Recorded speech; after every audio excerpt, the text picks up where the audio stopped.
Bonsoir. Ça fait bizarre, c'est très fort. Bonsoir à toutes et à tous. On a le plaisir d'être réunis ce soir en présence pour une table ronde autour des énergies. On a choisi pour titre Énergie verte, sobriété énergétique, d'où viendra le salut. On a trouvé que le titre se prêtait plutôt bien au lieu. Et donc, ces conférences, en fait, cette table ronde, elle prend place au sein d'un ensemble plus large qui a eu lieu ces 3 derniers jours, les conférences du climat. On devait au départ organiser un festival climat au mois de juin, qui finalement, avec les mesures sanitaires, ne pouvait pas se tenir, mais on a eu vraiment tenu à maintenir ces conférences pour que la question climatique reste un enjeu important de ce mois de juin. Le programme, il est fait par 4 collectifs. Le collectif CPLC, donc CPLC Strasbourg, c'est Citoyens et Citoyennes pour le climat. Il y a Alsace Nature aussi avec nous, Euroasis et Emmaüs Mondo. Donc voilà, on essaye d'organiser ça ensemble. Ce soir, on a la chance d'être accueillis dans un lieu assez exceptionnel, donc l'église du Temple Neuf. Donc on remercie vraiment chaleureusement l'équipe du Temple Neuf pour leur accueil. Aujourd'hui, donc, on va parler d'énergie. Les discussions vont sûrement être vives. On va essayer de finir de se donner un temps jusqu'à 20h15 pour échanger. Et donc à partir de 20h15, vous pourrez rester un petit peu, si vous le souhaitez, discuter avec les conférenciers et les conférencières, acheter des livres, faire un don à l'association. Voilà, donc l'idée, c'est qu'on finit à 20h15 pour que tout le monde puisse rentrer à temps chez lui ou chez elle. Donc je vais passer la parole à Michel Risser, qui va s'occuper de la modération de ce soir, et ensuite les intervenants se présenteront. Merci d'être là et bonne soirée à toutes et à tous. Bonsoir, donc merci d'être là. Donc, je suis en charge de la modération et de la répartition du temps de parole. Je vais aussi me présenter un petit peu. Donc, je suis chercheur en physique et je coordonne un projet à l'Agence nationale de recherche sur les technologies une technologie de conversion d'énergie et qu'on appelle la réfrigération magnétique ou la conversion thermomagnétique de l'énergie. À côté de ça, je donne aussi des cours en énergie et climat à l'ECAM de Strasbourg. Et donc c'est à titre également associatif que je suis là pour cette conférence. Et donc je vais laisser les intervenants se présenter. Avec Barbara Nicolso en premier. Merci. Bonsoir à toutes et tous. Donc, je suis Barbara Nicoloso, je suis coordinatrice de l'association Virage Énergie, qui est une association qui est basée dans le nord de la France et qui travaille sur des scénarios de prospective énergétique et sociétale. Et donc, on s'intéresse particulièrement à la façon dont l'énergie impacte la façon dont on vit et comment l'énergie est un sujet non seulement technique, mais aussi politique et sociétal. Donc, je suis coordinatrice de cette association. Je suis également chargée de cours à l'Université du Littoral à Dunkerque sur les sujets de transition énergétique et énergie renouvelable, et également administratrice d'Enercop Hauts-de-France. Et Thierry Delaroche-Lambert à ma gauche. Bonsoir à toutes et à tous. Alors, je suis Thierry Delaroche-Lambert, je suis professeur associé et chercheur à l'Institut FEMTO-ST qui se trouve en Franche-Comté et plus précisément dans le département énergie de l'Institut qui, lui, se trouve à Belfort. Et comme Michel, je travaille dans beaucoup de domaines, mais un de mes domaines de recherche actuels est aussi la réfrigération magnétique qui est prometteuse, mais qui nécessite encore un certain nombre de recherches. Donc on est amené parfois à travailler ensemble, et j'espère qu'on le sera encore plus dans l'avenir. Alors je travaille effectivement sur l'énergie, je suis physicien aussi, je suis agrégé et chaire supérieure de physique et de chimie, et je suis docteur en énergétique. Et je travaillais, avant de travailler au laboratoire FEMTO-ST, je travaillais à l'Institut, au laboratoire GRE, qui est à l'Université de Haute-Alsace, sur l'énergie également, sur les transferts thermiques par convection, rayonnement, conduction, etc., sur la transition turbulente également dans les écoulements. Et j'ai travaillé pas mal sur les énergies renouvelables et plus particulièrement sur l'énergétique solaire appliquée au bâtiment. J'ai mis au point un certain nombre de techniques, en particulier le plancher solaire direct mixte, qui permet de chauffer efficacement des bâtiments bioclimatiques. J'ai travaillé aussi sur la géothermie, à l'époque, en 1980 jusqu'à 86, pour la commune de Lutterbach. On avait un projet qui est presque mené à terme, mais qui n'a pas pu se faire, tout simplement pour, malheureusement, des raisons politiques. Mais techniquement, aucun souci. Et je travaille depuis maintenant pas mal d'années aussi sur les transitions énergétiques globalement, à l'échelle régionale d'abord. J'avais mené une étude dans les années 80 également sur la possibilité pour l'Alsace d'être autonome comme région d'un point de vue énergétique pour voir si c'était possible avec les techniques de l'époque. Et on avait, avec une équipe, pu montrer effectivement que c'était tout à fait possible, mais à certaines conditions. Et aujourd'hui, avec toutes les techniques aujourd'hui, on est beaucoup plus à même de le faire. Et je travaille beaucoup aussi sur le problème de la sécurité nucléaire, en particulier sur le vieillissement des cuves des réacteurs nucléaires de 900 MW en particulier. Voilà. J'ai présenté aussi un rapport au préfet du Haut-Rhin sur la transition énergétique post-Fessenheim, dont on pourra parler après. Merci. Merci. Donc, l'objectif de ce soir n'est pas forcément d'introduire le sujet du contexte climatique et énergétique. Si vous êtes là, c'est certainement, et malheureusement certainement, en général, les gens qui sont présents sont des gens qui sont déjà sensibilisés. On aimerait voir des gens qui découvrent le sujet. Mais c'est rarement le cas. Donc ça ne sera pas forcément de représenter en détail ce contexte climatique et énergétique, on le reverra rapidement, mais ça va être de voir quelles sont les solutions qui s'esquissent pour amorcer cette transition, sachant que cette transition, pour qu'elle se fasse, il faut qu'elle soit souhaitée, qu'elle soit voulue, qu'elle soit désirable. Et c'est, à mon sens, le principal enjeu, puisque les solutions techniques, les points techniques ne sont pas forcément insurmontables. On le verra peut-être tout à l'heure, je ne vais pas m'avancer sur la conférence, mais que technologiquement aujourd'hui, il y a des choses qui seraient faisables, mais ensuite il faut qu'elles soient souhaitées et qu'elles soient voulues par le plus grand nombre. Et c'est là qu'il va falloir, ça sera tout l'objet et la discussion avec Barbara Nicolso, de trouver les éléments qui vont permettre d'amorcer cette transition en rendant cette transition sexy peut-être, souhaitable, et de montrer quels sont ses avantages et en quoi finalement c'est la seule issue qui permette peut-être à notre société de perdurer, société organisée de perdurer.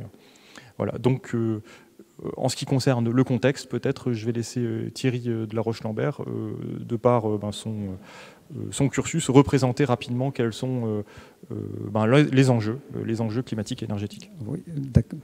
Alors, j'ai prévu quelques diapositives pour... voilà, je vous présente quelques diapositives. En particulier, alors je vais peut-être revenir sur la deuxième. Voilà. Je pense que vous avez plus ou moins connaissance de tous ces phénomènes.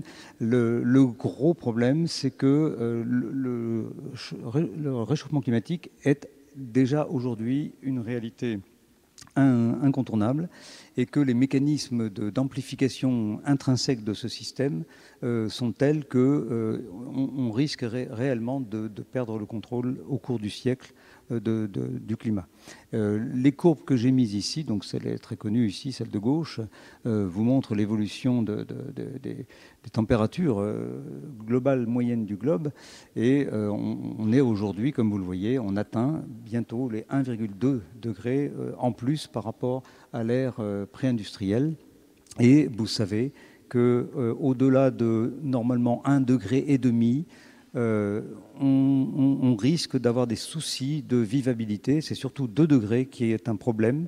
2 degrés, on risque d'avoir beaucoup de difficultés à contrôler l'atmosphère. Et si vous regardez la courbe qui est en bas à droite, vous regardez ce qui se passe avec un regard en arrière sur les 400 000 dernières années. Vous voyez les oscillations dues aux périodes, aux ères de glaciation et déglaciation. Et vous constatez que les concentrations de CO2 en particulier en bleu, la concentration de méthane en vert et les températures oscillaient dans des fourchettes relativement stables. Et là, aujourd'hui, à gauche, eh bien, on constate qu'on sort complètement complètement de cet équilibre. Et on sort très très rapidement, on sort de manière exponentielle. Et le problème de l'exponentielle, vous l'avez vu avec la Covid, c'est une courbe qui n'est pas seulement exponentielle en soi, c'est aussi toutes ces dérivées qui sont exponentielles. C'est-à-dire la croissance elle-même est exponentielle, l'accélération est exponentielle, tout est exponentiel. Donc, il y a un réel souci à se faire. Alors, je ne passe sur le climato-scepticisme. Les derniers calculs que je voulais vous montrer sont ceux des projections classiques du GIEC, que vous avez à gauche, en bas, mais les dernières modélisations des scientifiques et des climatologues spécialisés là-dedans, en particulier donc l'IPSL, montrent que, vous voyez, même avec les meilleurs scénarios les plus rigoureux qui visent un effort sur les émissions de CO2 telles qu'on a zéro émission, eh bien on aura beaucoup de mal à ne pas dépasser les 2 degrés. Comme vous le voyez, 2 degrés, c'est la courbe bleue que j'ai entourée avec une ellipse rouge. Et à la fin du siècle, les trajectoires, si on n'arrive pas à résorber les émissions de CO2, pas seulement et surtout pas les laisser filer, ce sera extrêmement délicat. Autre problème, les pertes massives de biodiversité, comme vous le savez, les difficultés de réguler le marché du carbone. En revanche, les pays qui ont instauré des taxes carbone ont des résultats très intéressants dont on pourra reparler. Le problème de la hausse des consommations d'énergie fossile, que vous voyez en bas à gauche, j'ai fait ce schéma avec le cumul de l'ensemble des énergies fossiles, et on voit que c'est une courbe qui est quand même extrêmement inquiétante. Et puis, un certain nombre de problèmes liés à la dépendance énergétique et en matériaux de l'Europe, et les différents problèmes liés à la sécurité nucléaire, en particulier, ou aux déchets nucléaires. Voilà. Donc, dans ce contexte, la question qu'on se posera tout à l'heure, c'est par rapport à la croissance. La croissance, le PIB, les émissions de gaz à effet de serre, est-ce que c'est inévitablement et intrinsèquement lié? Alors, si on regarde les courbes tendancielles qui sont celles du passé, le diagramme est celui de World Bank, là, que vous voyez, World Bank, et on a une corrélation qui est relativement forte entre, d'un côté, les émissions de gaz carbonique et d'autre part, le PIB. Et c'est mondial, ça c'est la courbe mondiale. Mais ça, c'est, je dirais, sur les économies traditionnelles productivistes que l'on connaît partout dans le monde jusqu'à présent, sur lesquelles se sont basées ces croissances. Mais si l'on regarde les tendances depuis quelques dizaines d'années, et surtout depuis récemment, depuis 2010-2005, on s'aperçoit qu'il y a des découplages qui sont faits entre le PIB, donc, qui n'est pas un bon indicateur, mais c'est un indicateur qui permet simplement de voir l'activité, sans plus. Il n'est pas plus vertueux que ça. Mais au moins, c'est un indicateur qui existe et qui est utilisé par tout le monde. Donc, si on regarde, les émissions de CO2 de certains pays commencent à baisser fortement.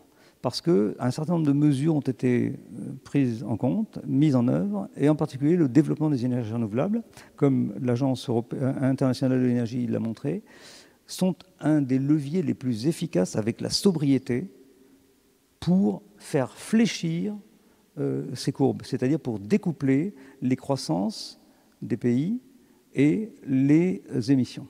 Mais quelle croissance, évidemment. Il ne s'agit pas de faire de la croissance comme d'habitude. Le business as usual, c'est la courbe précédente.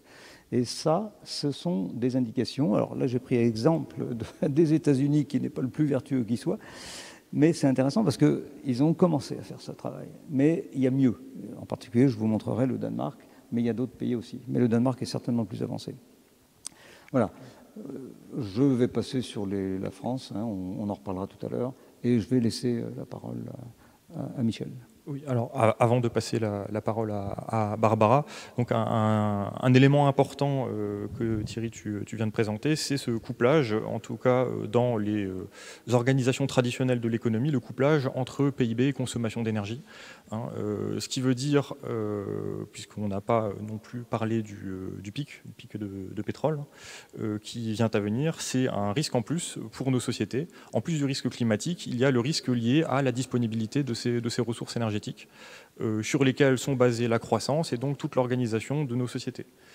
Derrière ces organisations, il y a la santé, il y a tout un tas de fonctions vitales finalement, l'éducation, la santé, le bien-être, hein, et donc c'est directement par ce pic de pétrole, en plus des contraintes climatiques, que finalement notre qualité de vie va pouvoir se voir être rognée. Donc nécessité absolue d'aborder cette transition énergétique à la fois pour des questions de ressources, pour des questions de climat et tous les impacts, tous les corollaires, notamment du point de vue biodiversité.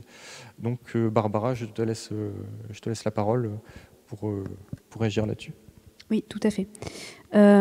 Donc Thierry, tu as parlé de la sobriété comme moyen d'atténuer le mur climatique qu'on est en train de se prendre et qu'on va se prendre de toute façon. Donc la sobriété, faut la comprendre comme une démarche qui vise à réduire nos consommations d'énergie, de matériaux et nos émissions de gaz à effet de serre de manière volontaire et organisée. Donc ça repose sur des modifications sociétales importantes.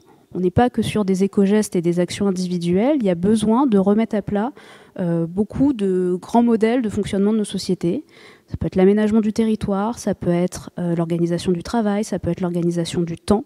Ces grands systèmes sociotechniques, pour reprendre l'expression du sociologue Alain Gras, qui conditionnent la façon dont on vit. Donc ça suppose vraiment d'avoir une réflexion de manière systémique, holistique, de la façon dont nos sociétés fonctionnent et de la façon dont elles consomment de l'énergie. Ça suppose également de s'interroger sur nos besoins, sur nos usages de l'énergie, qui est un angle qu'on oublie souvent quand on parle de transition énergétique. C'est vrai qu'on a une fâcheuse tendance à tout de suite partir sur des aspects très techniques, très technologiques, sans se poser la question de l'usager et des personnes qui sont derrière ces consommations énergétiques.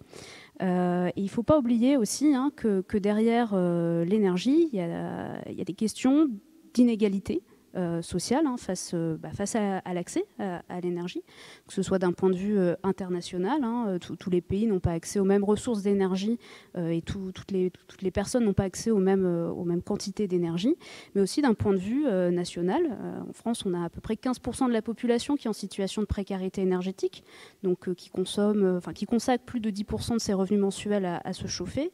Et puis on peut également intégrer les difficultés à pouvoir avoir les moyens de faire un plein régulier dans sa voiture, c'est une vraie réalité. Ces 15% au niveau national, il faut les recontextualiser sur certains territoires. Nous, dans les Hauts-de-France, on a certaines communes où ces taux de précarité énergétique passent à 30-40%. Donc on a vraiment des problématiques sociales très très fortes liées à cette question énergétique. La sobriété aussi, donc on peut, elle est très complémentaire de l'efficacité, de l'amélioration de la technique et de la technologie, mais elle remet cette question vraiment de l'humain au centre du débat et permet aussi de prendre un petit peu de champ et de se dire que finalement on est tous consommateurs d'énergie, on a tous besoin d'énergie pour fonctionner, et sans énergie nos sociétés ne fonctionnent pas. Pourtant, le sujet énergétique est rarement mis dans le débat public sous un prisme politique et sociétal. On reste souvent, en France, beaucoup sur le débat nucléaire, ENR, mais jamais on se pose la question de quelles sont nos ressources énergétiques et comment on va choisir de les utiliser, quels besoins peuvent être superflus, quels besoins sont totalement indispensables. Donc la sobriété, elle a vraiment pour objectif d'interroger tout ça. Et nous, à Virage Énergie, on s'intéresse vraiment à la façon dont notamment les politiques publiques peuvent influencer la façon dont les personnes vont vivre. Comment une politique cyclable ou une politique de réduction de la place de la voiture en ville va faire que la population va changer de mode de déplacement. Comment la mise en place d'une politique agricole commune, par exemple à l'échelle européenne réorientée vers l'agroécologie, peut permettre de restaurer les milieux et d'acquérir davantage d'indépendance alimentaire en se dégageant de la totale dépendance qu'on a à l'heure actuelle aux engrais et aux intrants alimentaires qui reposent sur la ressource pétrolière. Ça pose ces questions-là, et puis ça pose aussi la question finalement de la qualité de vie. Parce que si on fait tout ça, si on va dans des démarches de transition énergétique, écologique et de lutte contre le dérèglement climatique, c'est pour qu'à la fin de la journée, en fait, on soit encore à capacité de pouvoir vivre correctement sur cette planète, qui à l'heure actuelle est menacée, mais également de bien vivre, pour reprendre l'expression d'Ivan Illich. Et donc comment, par la sobriété, on peut dégager toute une série de co-bénéfices, que ce soit d'un point de vue sanitaire, en réduisant la pollution atmosphérique, par exemple. Pour rappel, 48 000 000 décès en France chaque année liés à la pollution atmosphérique, c'est à peu près 9% de la mortalité. C'est plus que les décès liés à l'alcoolisme. C'est quand même considérable. Et ça va en s'aggravant. Des questions également, tous ce qu'on appelle maintenant les maladies environnementales, les cancers environnementaux liés aux perturbateurs endocriniens, à la qualité de l'eau, voilà, toutes ces maladies qui sont aussi liées au fonctionnement de nos sociétés. La sobriété peut permettre de réduire ça. À l'heure actuelle, l'espérance de vie en bonne santé est en train de baisser. Et ce n'est pas dû qu'au Covid, c'était déjà le cas avant.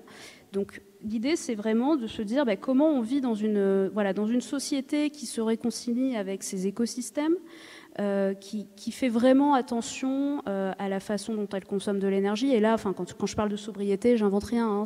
C'est vraiment là les 2 derniers siècles qui ont fait qu'on est tombé dans une ébriété énergétique qu'on ne connaissait pas auparavant. Et cette petite fenêtre risque de se refermer très bientôt à cause notamment de la crise climatique. Donc l'idée, c'est vraiment d'arriver à une société de satiété, en fait, d'être dans la juste consommation, pas tomber dans la pauvreté, dans l'ascèse, tous ces imaginaires très, très, très négatifs qu'on peut avoir liés à la sobriété, mais vraiment être dans une société du bien vivre qui permet aussi la résilience face aux chocs, que ce soit des chocs sanitaires, économiques ou climatiques, qui vont de toute façon arriver. Et donc être dans une sobriété volontaire, choisie de manière démocratique, ça peut permettre de rendre nos sociétés plus adaptées, entre guillemets, à la catastrophe qui arrive. Quelque chose que tu viens de dire, juste pour réagir, si je mets ma casquette de physicien qui est intéressant, c'est que l'énergie, finalement, c'est ce qui organise le monde. Et donc l'énergie, c'est un sujet qui vient s'immiscer partout, dans tous les sujets, que ce soit de la vie de tous les jours, de l'organisation des sociétés, les transports, la santé, finalement, les usages de l'énergie se font absolument partout. Et souvent, c'est une question qui est ignorée, malheureusement, dans les débats ou au niveau de nos dirigeants politiques. C'est que finalement, sans énergie, sans, tu l'as dit, résilience par rapport à une éventuelle pénurie énergétique, et finalement, on vient menacer la stabilité de l'organisation d'une société, la stabilité des services, et encore plus aujourd'hui, alors que nous sommes peut-être dans une situation d'ébriété énergétique, on dépend énormément finalement des énergies fossiles, qui représentent aujourd'hui une grande majorité de nos consommations, même si la part du nucléaire en France, et c'est un cas particulier par rapport à d'autres pays du monde, la part du nucléaire est importante, 75% de la production d'électricité, et l'électricité, ça n'est pas la majorité de la consommation d'énergie française. Donc aujourd'hui, cette menace, elle est réellement pour notre organisation et notre finalement qualité de vie et la pérennité de notre société. Alors, si maintenant on essaye de voir, alors Thierry, tu comptais continuer encore un petit peu parler des enjeux. Non, je voulais juste reprendre ce que tu as dit, ainsi que toi, sur en fait, il y a le pic pétrolier, c'est quelque chose qui n'est pas une vraie réalité, puisqu'on a encore alors il y a le pétrole, il y a le charbon, il y a le gaz, on a encore pour quelques siècles, malheureusement, d'abondance. Et c'est un risque, c'est ça le problème. C'est pour ça que, en fait, le vrai enjeu, c'est pas ça, l'enjeu, c'est le climat. Malheureusement, on ne manquera pas de pétrole, on arrive toujours à en trouver, ce sera plus cher, mais on en trouvera. Il y a du gaz, en veux-tu, en voilà, il y a du charbon, en veux-tu, en voilà. Si on continue l'extraction de ces choses-là, c'est fini, quoi. Donc voilà. Donc le vrai problème, c'est le climat. On n'a pas de pénurie à court terme ni à moyen terme. En énergie fossile, on en aura encore plein. Il faut se dire qu'il faut cesser ça, parce qu'on est effectivement dans cette ébriété énergétique, c'est-à-dire en fait du gaspillage et d'utilisation, de l'hubris de l'utilisation.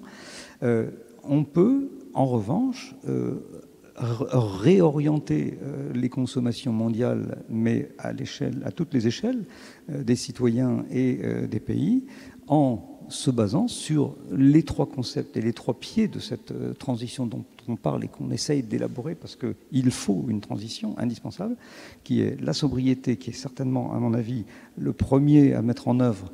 Enfin, tout doit être mis en œuvre de toute façon en même temps, mais qui a des effets très rapides, parce que la sobriété sur les transports en particulier automobiles, ça va tout de suite faire fléchir. N'oublions pas que les gaz à effet de serre automobiles, c'est le tiers des émissions, automobiles et camions, le tiers des émissions.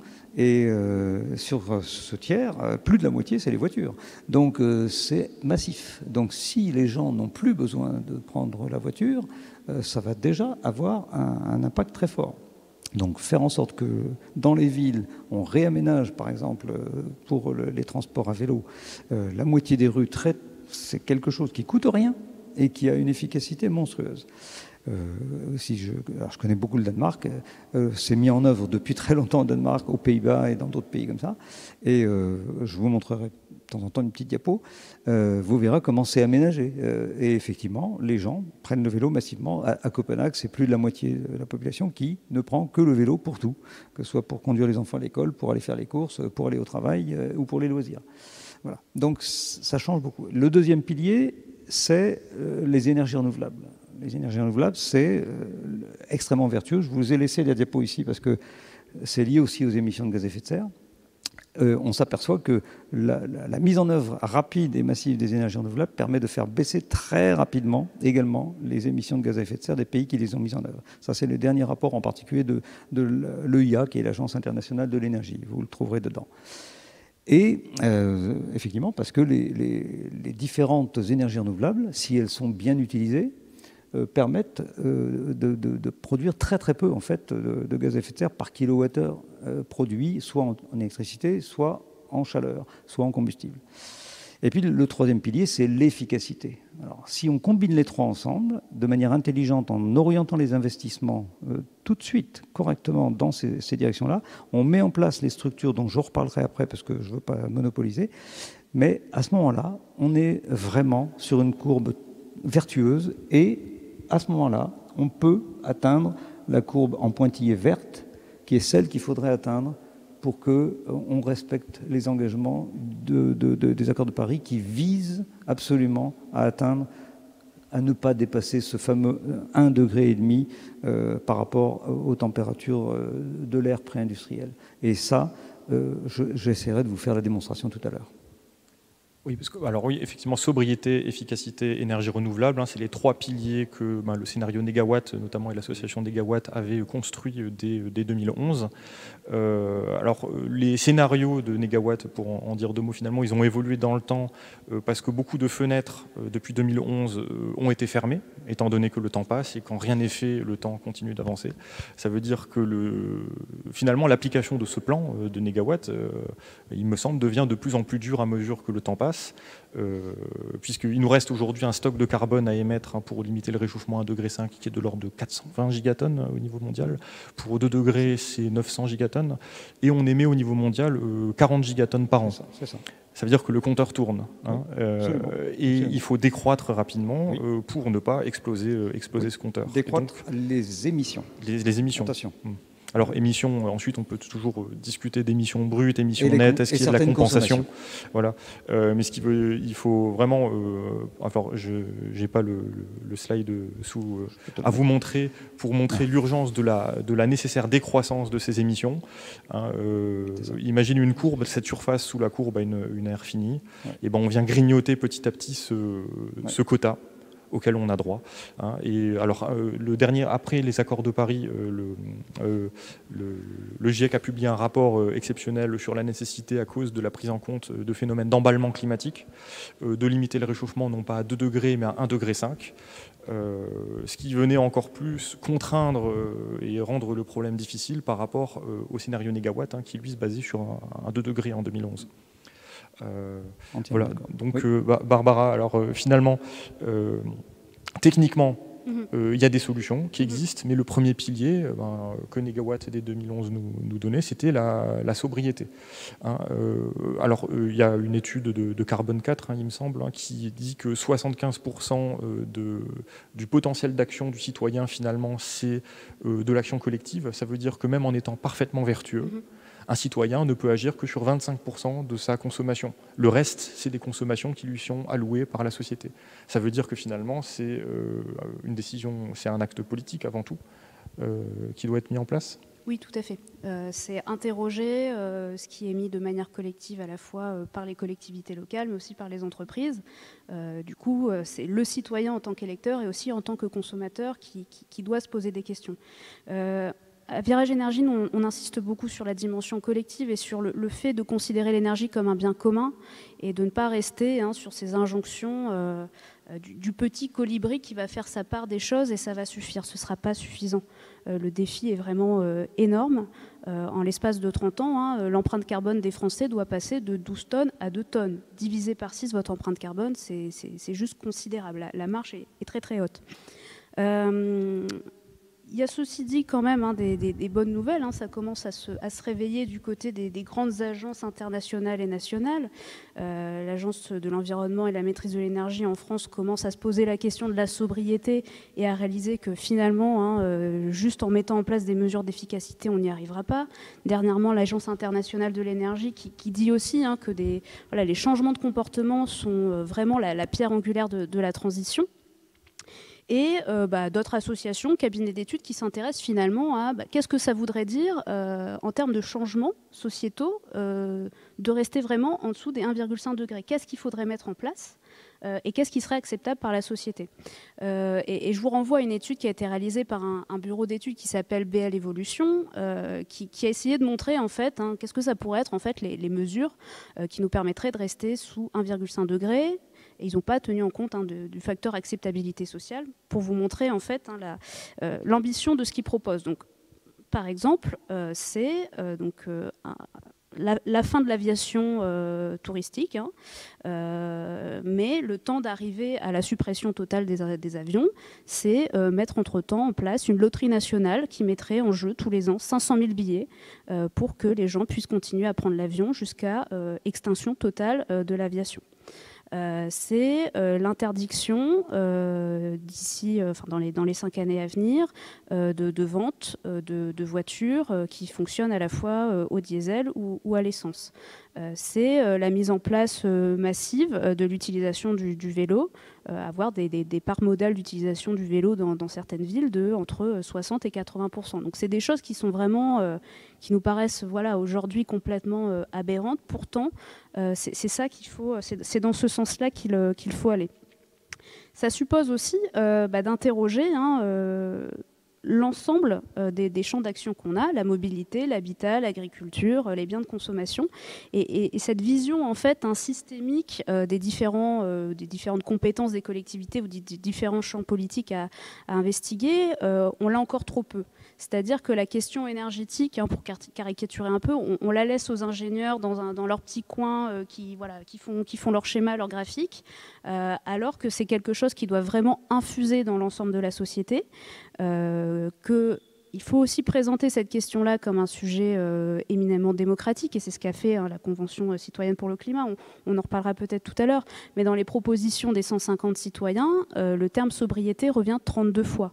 Donc ça veut dire que quand on présente concrètement et correctement les enjeux climatiques et énergétiques à des citoyens, la sobriété apparaît comme vraiment la piste à suivre. Ensuite, il y a cette question de l'acceptabilité sociale. On entend souvent, oui, mais les gens ne veulent pas, les gens ne sont pas prêts.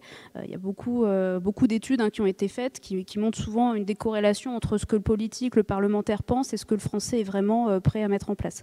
Il y a quelques semaines, un sondage de l'Institut Montaigne qui montrait que 74% des Français reconnaissaient que le seul moyen de lutter contre le dérèglement climatique, c'était de changer de comportement. Donc les gens sont peut-être plus près que ce qu'on pense.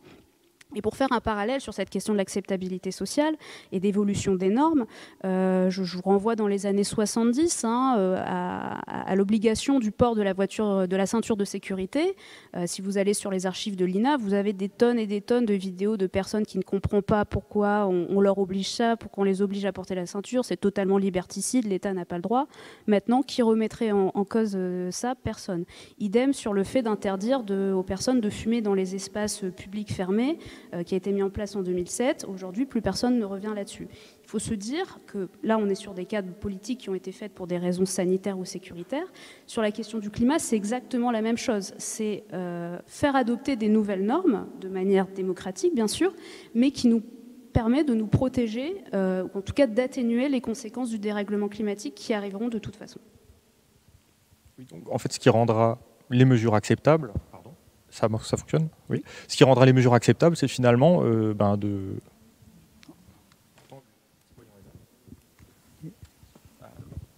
Voilà. Vous m'entendez? Allô, allô?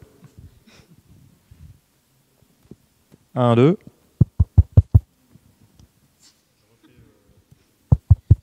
Je suis privé de parole. Voilà. Donc oui, ce qui rendra les...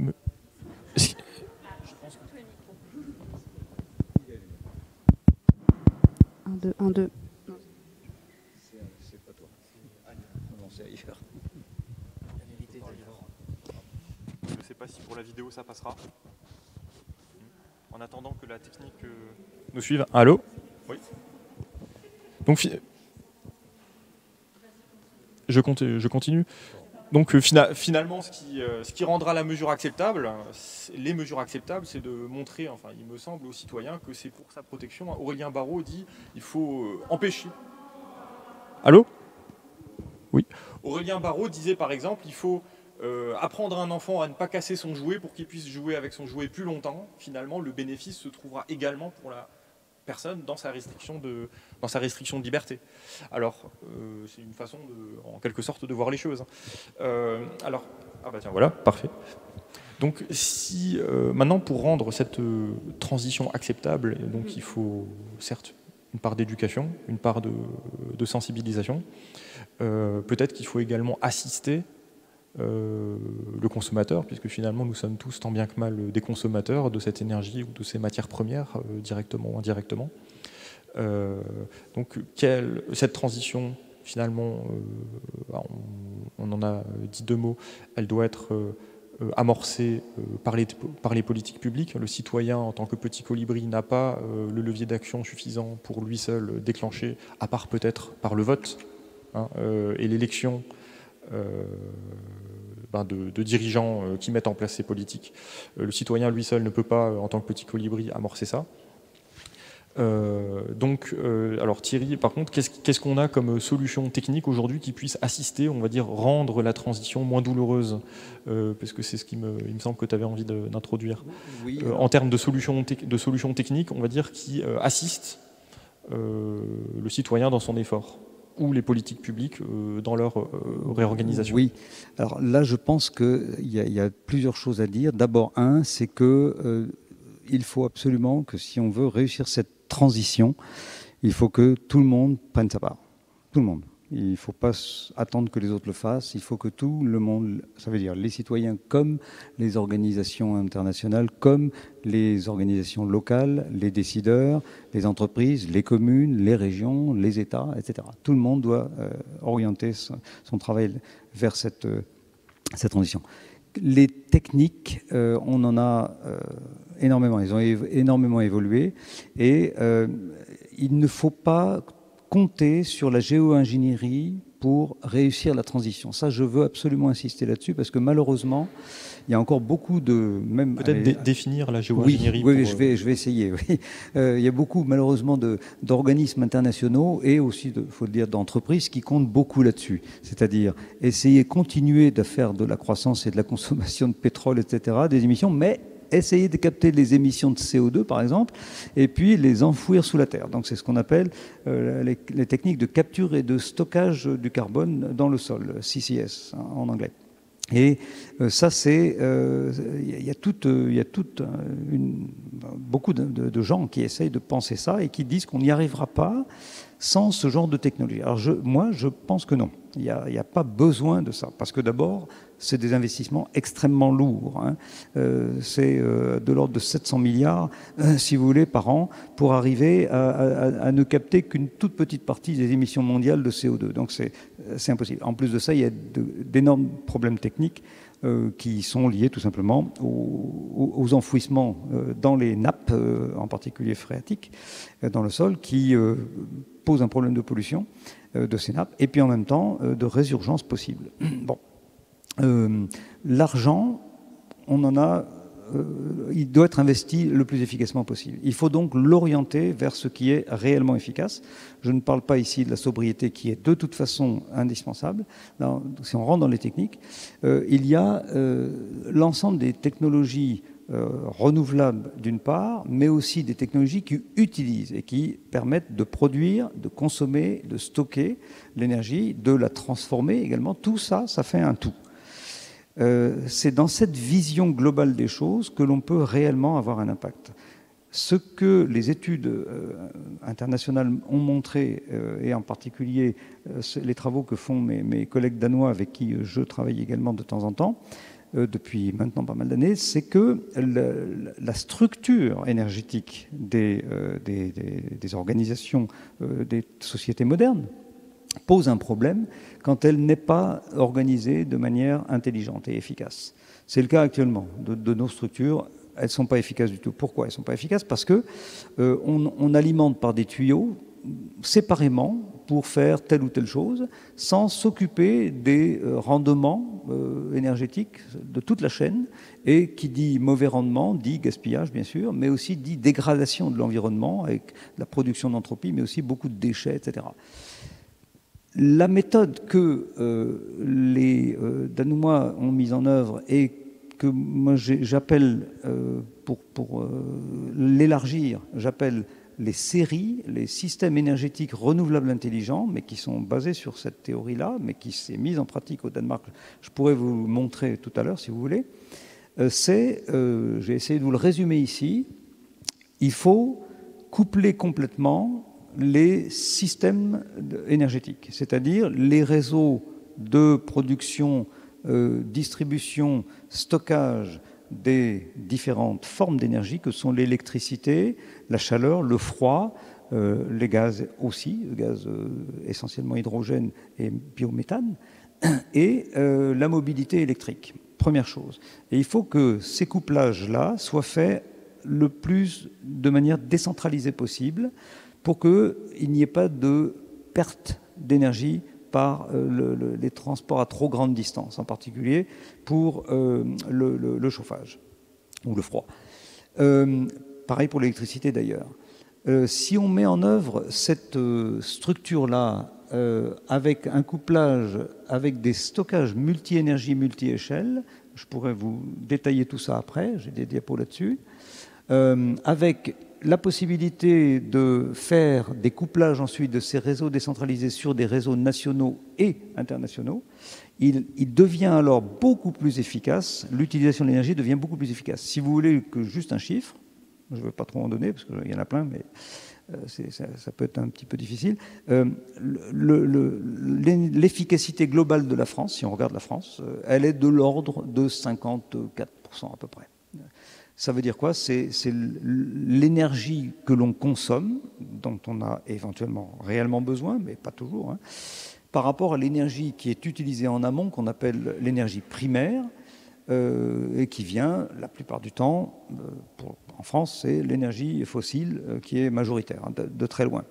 L'énergie nucléaire, c'est-à-dire l'uranium importé d'un certain nombre de pays pas très démocratiques, comme le Kazakhstan ou le Niger, ne compte, l'énergie nucléaire ne fournit que 16% de l'énergie finale utilisée en France. Mais le reste, hormis les 24% de l'électricité produite par les renouvelables, la chaleur, il n'y en a pas énormément qui est produite par le solaire en France actuellement, et bien le reste, c'est essentiellement des énergies fossiles.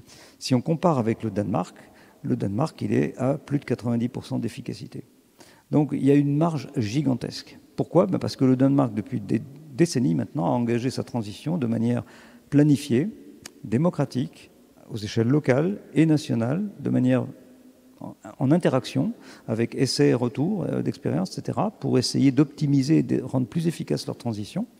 Et le résultat, c'est qu'en mettant en œuvre les techniques les plus avancées, ils ont fait beaucoup de réunions, en particulier en 2006, qui est vraiment l'année de révolution énergétique là-bas. Ils ont mis tout le monde sur le métier, hein, tout le monde, les ingénieurs, les chercheurs, les citoyens, tout le monde, il y a eu des conférences, des assises, pendant des dizaines de réunions partout dans tout le pays, pendant toute l'année, jusqu'à mettre en évidence ce qui était le plus efficace. Et ils ont dit, voilà, c'est ça qu'il faut faire en priorité, c'est ça qui nous semble le plus efficace. Ils ont fait très vite de la cogénération, partout, le plus possible. Cogénération, ça veut dire quoi? Ça veut dire on produit, quand on fait de l'électricité avec du thermique, eh bien, au lieu de faire comme avec les centrales nucléaires, un tiers d'électricité, puis les 2 tiers qui partent, qui sont gaspillés sous forme de chaleur pour chauffer les rivières ou la mer, eh bien, on récupère la chaleur des centrales de cogénération de biogaz qui font biomasse, pardon, et même les ordures ménagères, et même les centrales à charbon qu'ils avaient avant, qu'ils n'ont plus maintenant. Eh bien, on réutilise la chaleur. L'électricité produite très bien, on fait l'électricité, mais on récupère la chaleur. Et on la met où? Eh bien, on la met dans les réseaux de chaleur. Au Danemark, par exemple, 64% de la population est chauffée grâce aux réseaux de chaleur. Les réseaux de chaleur, c'est un des leviers de la transition parce que ça permet de réunir toutes les énergies thermiques qui sont autrement gaspillées dans ce genre de centrales, mais aussi tous les process industriels qui gaspillent énormément de chaleur et qui rejettent de la chaleur dans l'environnement. Ben non, on met des échangeurs et on fait rentrer la chaleur au lieu de la laisser sortir dans la nature. Eh bien, on la met dans les réseaux de chaleur et on la stocke et aussi dans les réseaux et à côté des réseaux. Pour le solaire, je termine, pour le solaire, c'est pareil. Ils ont développé massivement l'énergie solaire, beaucoup plus que nous. Un citoyen danois produit plus d'énergie solaire qu'un citoyen français. Donc c'est quand même remarquable. Et qu'est-ce qu'ils en font? Ben, ils la mettent dans les réseaux de chaleur. Ils la mettent directement avec des champs de capteurs solaires thermiques. Et en été, une ville comme la ville d'Aalborg, qui est au nord du Jutland, eh bien, elle stocke cette chaleur. Il y en a plein des villes maintenant qui font ça. Elle stocke en été la chaleur solaire parce qu'il n'y a pas besoin, hormis le besoin d'eau chaude, mais pour le chauffage, il y a beaucoup moins de besoin. Donc, elle le stocke dans le sol avec des roches, etc., ou des lits de cailloux et d'eau, etc. Et elle leur restitue en hiver et aux intersaisons. Et ils arrivent dans cette ville d'Aalborg, hein, qui est quand même au nord, à 50%, plus de 50% d'énergie solaire. Donc, ce n'est pas un obstacle. La technique, elle est là, elle est déjà très performante. Les éoliennes, par exemple, que actuellement on est en train d'incriminer de tous les péchés du monde, est certainement la plus vertueuse forme de production d'électricité qui soit. Pourquoi? Parce que c'est elle qui produit le moins de gaz à effet de serre par kilowattheure produit. C'est de l'ordre de 4 à 7 grammes de CO2 par kilowattheure. Il n'y a pas une seule énergie qui le fait. Le nucléaire, c'est pas ça. C'est pas 6 grammes comme le prétendent certaines associations ou EDF. Non, c'est quand on prend tout le cycle avec l'extraction de l'uranium, la transformation pour produire le combustible et puis les déchets et puis aussi tout le reste. Bah, on est en moyenne à 32 grammes. Donc, bon, alors, le nucléaire est une solution transitoire qui existe déjà, mais elle a ses défauts. Elle a ses défauts qui sont les risques nucléaires, qui sont les rejets d'eau chaude et les déchets produits et le très grand risque d'accident dont je pourrais vous parler en détail si vous voulez. Et en dehors de cela, il y a aussi le photovoltaïque, la géothermie. Alors à Strasbourg, je sais que je participe à la mission d'information sur la géothermie profonde et donc il y a beaucoup de débats, mais attention, la géothermie, c'est une énergie extrêmement intéressante. Simplement, il faut l'exploiter dans les règles. Voilà. Si on ne respecte pas les règles et qu'on est fort profond, il y a des choses qui peuvent se passer, qui peuvent mal se passer. Il faut faire avec conscience. Un scientifique doit le faire avec conscience. Et les règles, on les connaît. Et il y a la biomasse, évidemment, aussi. Il y a l'hydraulique, qui nous sert en Alsace depuis l'après-guerre, et qui couvre énormément de nos besoins. Donc toutes ces énergies sont très complémentaires. Il y a beaucoup plus de vent en hiver qu'en été. Il y a beaucoup plus de soleil en été qu'en hiver, etc. Donc toutes ces techniques, elles concourent à l'évolution de la possibilité de mettre réellement en œuvre de manière efficace la transition sans avoir recours à des artifices comme la géo-ingénierie dont j'ai parlé et sans trop s'inquiéter à mon avis parce qu'on a encore de la marge mais plus beaucoup comme tu l'as dit pour réellement infléchir, comme j'avais montré les courbes, infléchir la courbe de nos émissions. C'est ça qu'il faut. Et pour ça, il faut revoir les besoins et revoir les structures. Si on ne change pas les structures, on n'y arrivera pas. Donc les séries sont le seul type de structure qui va permettre de faire ce couplage efficace des différentes formes d'utilisation et de production et de consommation et de stockage, et d'y mettre toutes les énergies renouvelables et d'y mettre également tout ce qu'on gaspille jusqu'à présent. Et on le met dedans. Voilà. On peut aller plus loin après. Donc finalement, alors ce qui est important, c'est donc l'efficacité. L'efficacité, c'est finalement ce qui va alimenter le potentiel de la sobriété, hein, oui, par l'organisation des réseaux. L'exemple également au Danemark connu, c'est la ville de Kalundborg, hein, qui a totalement interconnecté l'ensemble de ses systèmes énergétiques. Et pourtant, si on regarde derrière, il n'y a pas d'innovation technologique de pointe. Ce ne sont finalement que des systèmes simples, du bon sens, bien connus et organisés de façon donc efficace et de bon sens. Alors que le CCS, hein, le stockage de séquestration du carbone, finalement, c'est un système qui va dégrader l'efficacité pour n'intervenir que finalement sur la quantité de carbone présent dans l'atmosphère. Ce qui veut dire que, à mon sens, le CCS, c'est un miroir aux alouettes, hein, qui est une lubie qui permettent de projeter, de faire une projection de notre mode de vie actuel en le rendant encore plus d'ébriété et qui est porté peut-être par des intérêts qui ne sont pas forcément les intérêts et le bien commun. Je vous ai mis juste l'image. L'efficacité, c'est également l'efficacité des investissements. Hein, donc investir dans des technologies futures hypothétiques que sont les CCS ou la géo-ingénierie, par exemple, d'occulter les rayons du soleil pour diminuer l'irradiance solaire au niveau du sol. Voilà, quand on parle d'efficacité, je pense qu'il y a également l'efficacité de l'investissement public pour aller droit au but, là où il est le plus pertinent, le plus efficace. Et ça sera aujourd'hui pas forcément sur des technologies de pointe, très innovantes. Hein. Je ne dis pas qu'il ne faut pas faire de recherche fondamentale. La recherche fondamentale est fondamentale pour tout un tas d'usages qu'on ignore encore aujourd'hui. Mais on a aujourd'hui tous les outils qu'il faut juste les mettre en œuvre. Alors qu'est-ce qu'on attend Quel levier il faut amorcer en premier pour être efficace au niveau de l'investissement ? Alors, ça pose une vraie question qui, à mon sens, est celle des imaginaires et du récit de la transition qu'on fait. Des solutions comme la géo-ingénierie suivent ce grand récit du progrès technique comme la solution salvatrice qui va sauver l'humanité de son funeste destin climatique, porté par des grandes personnes médiatiques. Je pense à des gens comme Elon Musk ou Jeff Bezos, les patrons de Tesla, Amazon, qui ne regardent même plus déjà sur Terre. Ils sont déjà partis sur Mars, sur la Lune. Ils partiront très certainement tout seuls, mais pas avec l'ensemble de l'humanité. Donc ça pose aussi ces questions d'imaginaire qui sont aussi beaucoup véhiculées par le cinéma, par la publicité, qui font finalement de la problématique climatique, environnementale, un problème comme un autre qu'on va pouvoir régler forcément par la technique, par la technologie. On trouvera bien une solution, on s'en est toujours sorti, on va trouver une nouvelle source d'énergie. C'est ce qui alimente l'effet rebond également. Exactement, alors que non, on n'en est pas sûr du tout et que l'imaginaire et le récit de la transition, il va plutôt être vers la décroissance, la sobriété, dans le meilleur des cas, une sobriété construite de manière démocratique et choisie, ou une sobriété subie avec un très gros décrochage économique, social, démocratique qui va impacter l'ensemble du monde d'ici quelques décennies. Donc c'est vraiment cette question de l'imaginaire du récit, d'avoir des personnalités aussi qui portent ces paroles-là. Et puis juste pour donner peut-être un exemple sur en quoi l'efficacité et la sobriété peuvent être complémentaires et qu'est-ce que c'est finalement qu'une politique de sobriété.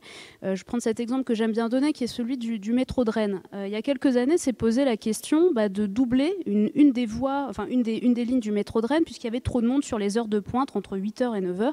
Et en l'occurrence, c'était une ligne qui desservait les campus universitaires.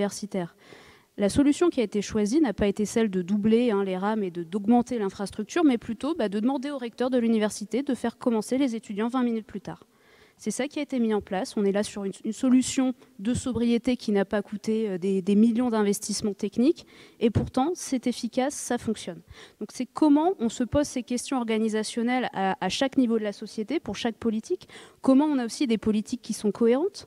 On a à l'heure actuelle des intercommunalités, des métropoles qui mettent en place des plans climat. Il faut se garantir que ces plans climat soient cohérents avec le plan local d'urbanisme qui ne va pas aller urbaniser je ne sais pas combien d'hectares de terres agricoles pour satisfaire des besoins d'entrepôts logistiques ou de centres commerciaux. C'est comment on arrive à rentrer en cohérence dans l'ensemble de nos politiques, à changer aussi notre prisme et nos objectifs qui ne doivent pas être qu'économique et de création d'emplois. Enfin, dans le discours, c'est beaucoup ça. Enfin, on le voit bien en tout cas, moi je le vois bien dans les Hauts-de-France pour les régionales, la question de l'emploi, on a l'impression qu'il n'y a que ça comme sujet, quoi. Alors que emploi, transition, sobriété, tout est lié. Et que finalement, à plus 3, plus 4 degrés, la question de l'emploi, de toute façon, plus personne n'a d'emploi parce que plus personne peut aller au boulot parce que c'est plus possible de vivre. Donc, c'est vraiment cette question du récit, des imaginaires et puis du bon sens, quoi. Je te rejoins tout à fait, Thierry. Hein, c'est vraiment aller au plus efficace et vraiment avoir cette exercice intellectuel de se dire comment je fais pour consommer un minimum d'énergie dans la politique que je vais développer, tout en mettant en place toute une série de co-bénéfices économiques, sanitaires, sociaux qui vont permettre au final à ma population de mieux vivre et du coup d'accepter ce changement. Oui, donc souligner les externalités positives de cette transition, par exemple, faire du vélo, ça fait des jolies fesses, enfin des choses qui transcendent et qui dépassent le simple bénéfice énergétique de cette transition. Oui, alors je suis tout à fait d'accord qu'il faut prioritairement insister sur les économies qu'on fait très rapidement avec certaines décisions, et c'est vraiment l'essentiel.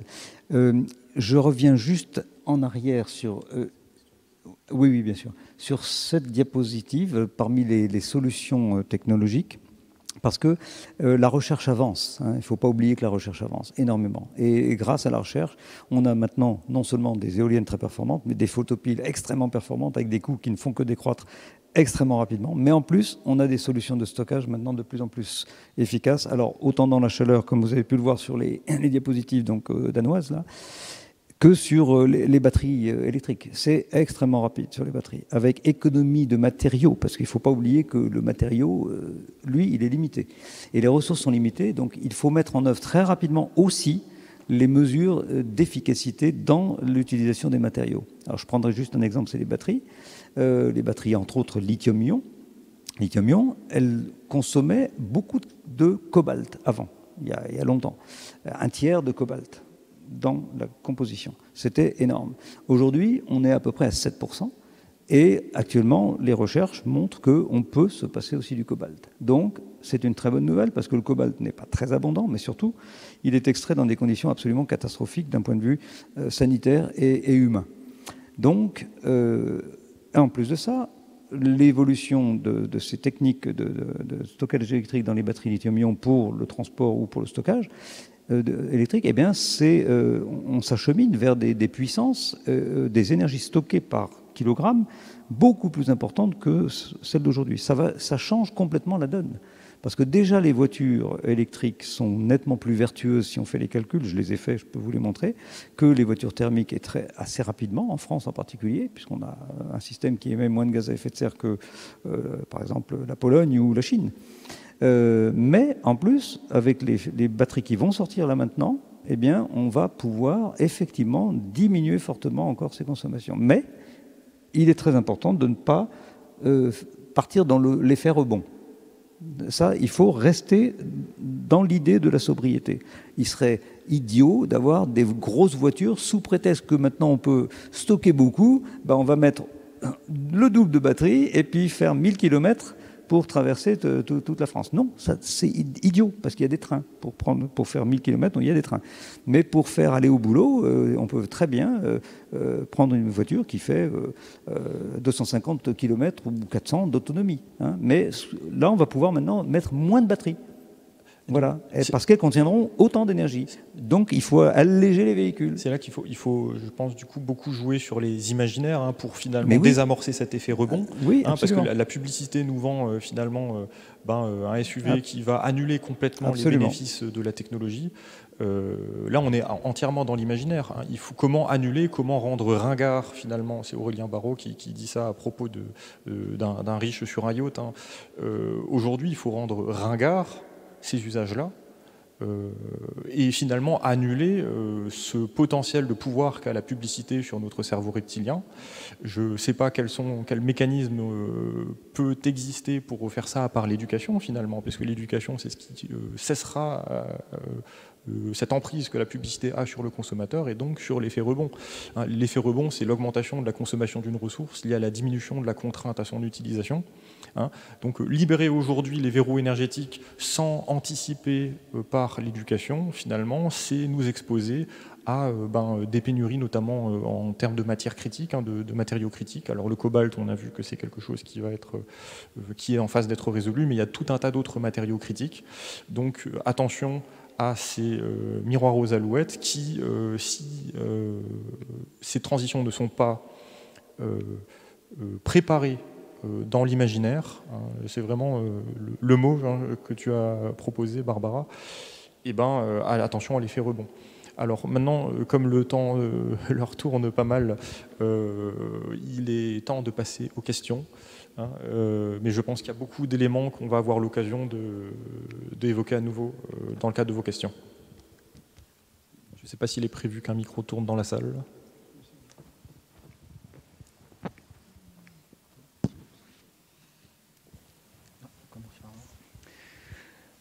Oui, moi, déjà, je voudrais dire que cette conférence est très, très intéressante et mérite d'être diffusée très, très largement. Maintenant, j'avais une question complémentaire par rapport à ce qui a été évoqué. Quand on sait que l'industrie de l'élevage, par exemple, produit, il me semble, autant de gaz à effet de serre que les transports réunis, ou à peu près, dans le cadre d'une meilleure sobriété, dans le cadre des leviers à mettre en œuvre, faut-il s'orienter, dans le cadre de l'alimentation, vers une alimentation végétarienne de plus en plus voilà. Est-ce que c'est aussi des propositions à faire ? Oui, tout à fait. Le régime alimentaire est, pour le coup, à l'échelle individuelle, un énorme levier qu'on peut enclencher. Alors, je ne dirais pas que la solution, c'est que tout le monde soit végétarien. C'est déjà que les gens qui consomment actuellement de la viande en consomment peut-être moins et de meilleure qualité. L'élevage, quand il est bien fait, est important aussi pour les sols et pour la captation du carbone. Donc l'idée, c'est pas de rendre tout le monde végétarien. Et on a aussi des effets rebonds sur certains produits végétariens. Je pense notamment au soja. Donc c'est pas non plus une solution. Donc bien sûr, c'est un vrai levier. Et là, on retombe encore sur notre question d'imaginaire. C'est-à-dire qu'à l'heure actuelle, l'élevage intensif, je pense notamment aux États-Unis où la déforestation qui a lieu au Brésil pour pouvoir faire de la place pour planter du soja qui va ensuite aller alimenter des bovins, c'est aussi parce que une certaine classe moyenne, classe supérieure de pays en développement qui aspirent au même mode de vie que les Occidentaux, aspirent aussi à manger de la viande. Donc là aussi, on est sur ces imaginaires-là et aussi cet imaginaire qui voudrait que la protéine animale soit la seule vraie protéine et que si on ne mange pas de viande, on n'est pas fort, on n'a pas de force et on est en mauvaise santé. C'est aussi tout ce discours-là, ces messages contradictoires qu'on a qui, voilà, pendant des années, on nous vend la viande, les produits laitiers comme la solution à tous nos problèmes de santé et puis on se rend compte 30 ans plus tard que ça crée des maladies cardiovasculaires, des problèmes d'obésité, de diabète qu'on connaît à l'heure actuelle. Donc c'est aussi passer ce message-là et je trouve que c'est extrêmement important ce qui est en train de se passer en ce moment dans beaucoup de communes sur le fait de pouvoir pouvoir mettre en place des journées avec des repas végétariens dans les écoles, ça permet aussi ce changement d'imaginaire, de se rendre compte que on mange un plat végétarien par semaine et on n'est pas mort, quoi. Ça va, on est en bonne santé, hein. Je suis moi-même végétarienne depuis plus de 20 ans, j'ai pas de problème de santé. Donc c'est aussi comment on change ce prisme-là, tout en accompagnant aussi le secteur agricole dans cette prise de conscience. L'idée, c'est vraiment pas d'arrêter de produire de la viande, mais vraiment d'être vraiment sur de la qualité, quoi. J'approuve à 100%. C'est un gros levier, effectivement, d'économie non seulement d'énergie, de non-émission de gaz à effet de serre, de sol également, mais aussi de gains énormes sur la santé générale de la population. Et alors moi je suis aussi végétarien, bon, mais peu importe. Et je fais beaucoup de vélo, et ça fait beaucoup de bien, surtout en été parce que le reste du temps je travaille un peu trop. Mais ça a été discuté abondamment à la Convention citoyenne pour le climat, parce que j'ai participé en tant qu'expert auprès des travaux de la Convention qui m'avait demandé, et c'était une des grandes orientations qui a émergé effectivement au cours des discussions et qui a été adoptée dans les décisions qui ont été, dans les propositions qui ont été prises par la Convention, d'étendre dans les cantines en particulier, et ça c'est vraiment simple, l'utilisation de la possibilité de repas végétariens, pas l'obligation, la possibilité de systématiquement proposer un repas végétarien chaque jour à tous les alors dans les cantines scolaires bien sûr, mais aussi dans les cantines industrielles. Alors ça c'est un levier très fort parce que effectivement l'énorme quantité de gaz à effet de serre produit par l'élevage industriel fait que on peut très rapidement faire décroître ces émissions, surtout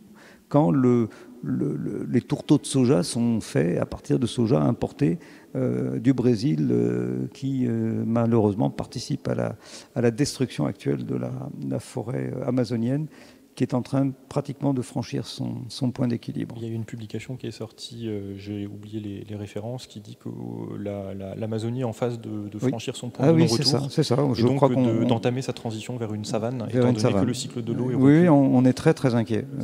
Ça s'est produit cette année ou l'année dernière. Il faut arrêter d'être hypocrite. Il faudrait que l'Europe entière prenne la décision de cesser d'importer le soja du Brésil. Voilà. Il faut que les vaches et les moutons et les porcs, etc., soient nourris proprement avec tout simplement des légumineuses levées dans nos prairies ou dans nos champs, et qu'on cesse d'importer les... Le mot, c'est cultiver localement. Alors sans aller jusqu'à dire il faut, il se trouve que je suis végétarien aussi. Sans intrants. Mais sans dire il faut que tout le monde soit végétarien. L'énergie, l'alimentation finalement, c'est de l'énergie. Rajouter une chaîne de conversion de protéines végétales vers animales, c'est finalement dégrader le rendement de la chaîne énergétique qui nous alimente. Ça requiert beaucoup de surface. Voilà. Et donc agir sur cette surface, puisque l'élevage finalement en Europe est majoritaire, enfin grandement importateur de soja du Brésil. Le soja, c'est le principal moteur de la déforestation en Amazonie. L'Argentine, c'est plutôt de l'élevage directement. Donc ces chiffres, ils doivent être connus. C'est un levier, donc c'est un levier parmi d'autres. Sérieux, très sérieux. Et je pense que ça, c'est une décision qui aurait un gros impact. Et là, par contre, c'est une décision qui relève de l'individu. Question suivante. Oui, je voulais juste deux petites propositions. On connaît le logo bébé à bord qui sont sur les voitures. Moi, ce que je souhaiterais, c'est que les organisations écologiques et puis toutes les associations qui militent pour le climat fassent des logos et d'une publicité très forte pour réduire la vitesse en voiture. On sait très bien que passer de 130 à 110, c'est presque 10% de consommation d'essence en moins. Pour perdre quelques minutes, rouler moins vite. Donc, cette chose-là, je peux très bien comprendre que l'État ne l'impose pas, pour des raisons qu'on connaît, mais je déplore que les communes, les départements, et enfin toutes les associations ne fassent pas une promotion très forte pour réduire la vitesse volontairement. Première chose. La deuxième petite chose, très simple aussi, nous avons fait le choix, Claire et moi, de mettre des panneaux solaires sur notre toit pour produire l'électricité. On l'a fait par choix. Le toit le permettait, il y avait du soleil. Par contre, en faisant des calculs économiques, disons que ça peut peut s'équilibrer au bout de 20 ans en termes de coûts et de retour. Donc, ce qui serait quand même souhaitable, c'est que les aides de l'État et des collectivités locales compensent beaucoup plus le coût de mettre des panneaux solaires sur le toit, parce que ça coûte très cher pour la personne qui le fait. Alors effectivement, c'est un choix qu'on a fait, je ne le regrette pas, mais c'est un peu dommage que les aides de l'État ou des collectivités locales ne soient pas plus fortes là-dessus. Et ensuite, juste autre chose, mais ça, ce n'est pas une proposition. J'entends beaucoup et je suis prêt à réduire ma consommation de viande, mais étant alsacien, laissez-moi quand même de temps en temps ma choucroute pour blaguer. Merci. Oui, alors je vais répondre déjà sur votre première proposition que j'approuve vraiment totalement, parce que j'ai aussi fait ces calculs-là et effectivement, réduire la vitesse sur route secondaire de 90 à 80, sur autoroute de 130 à 110, ça procure une économie effectivement de l'ordre de 10 à 12%. Et j'ai trouvé assez incroyable qu'on fasse tellement d'histoires à propos d'une petite augmentation du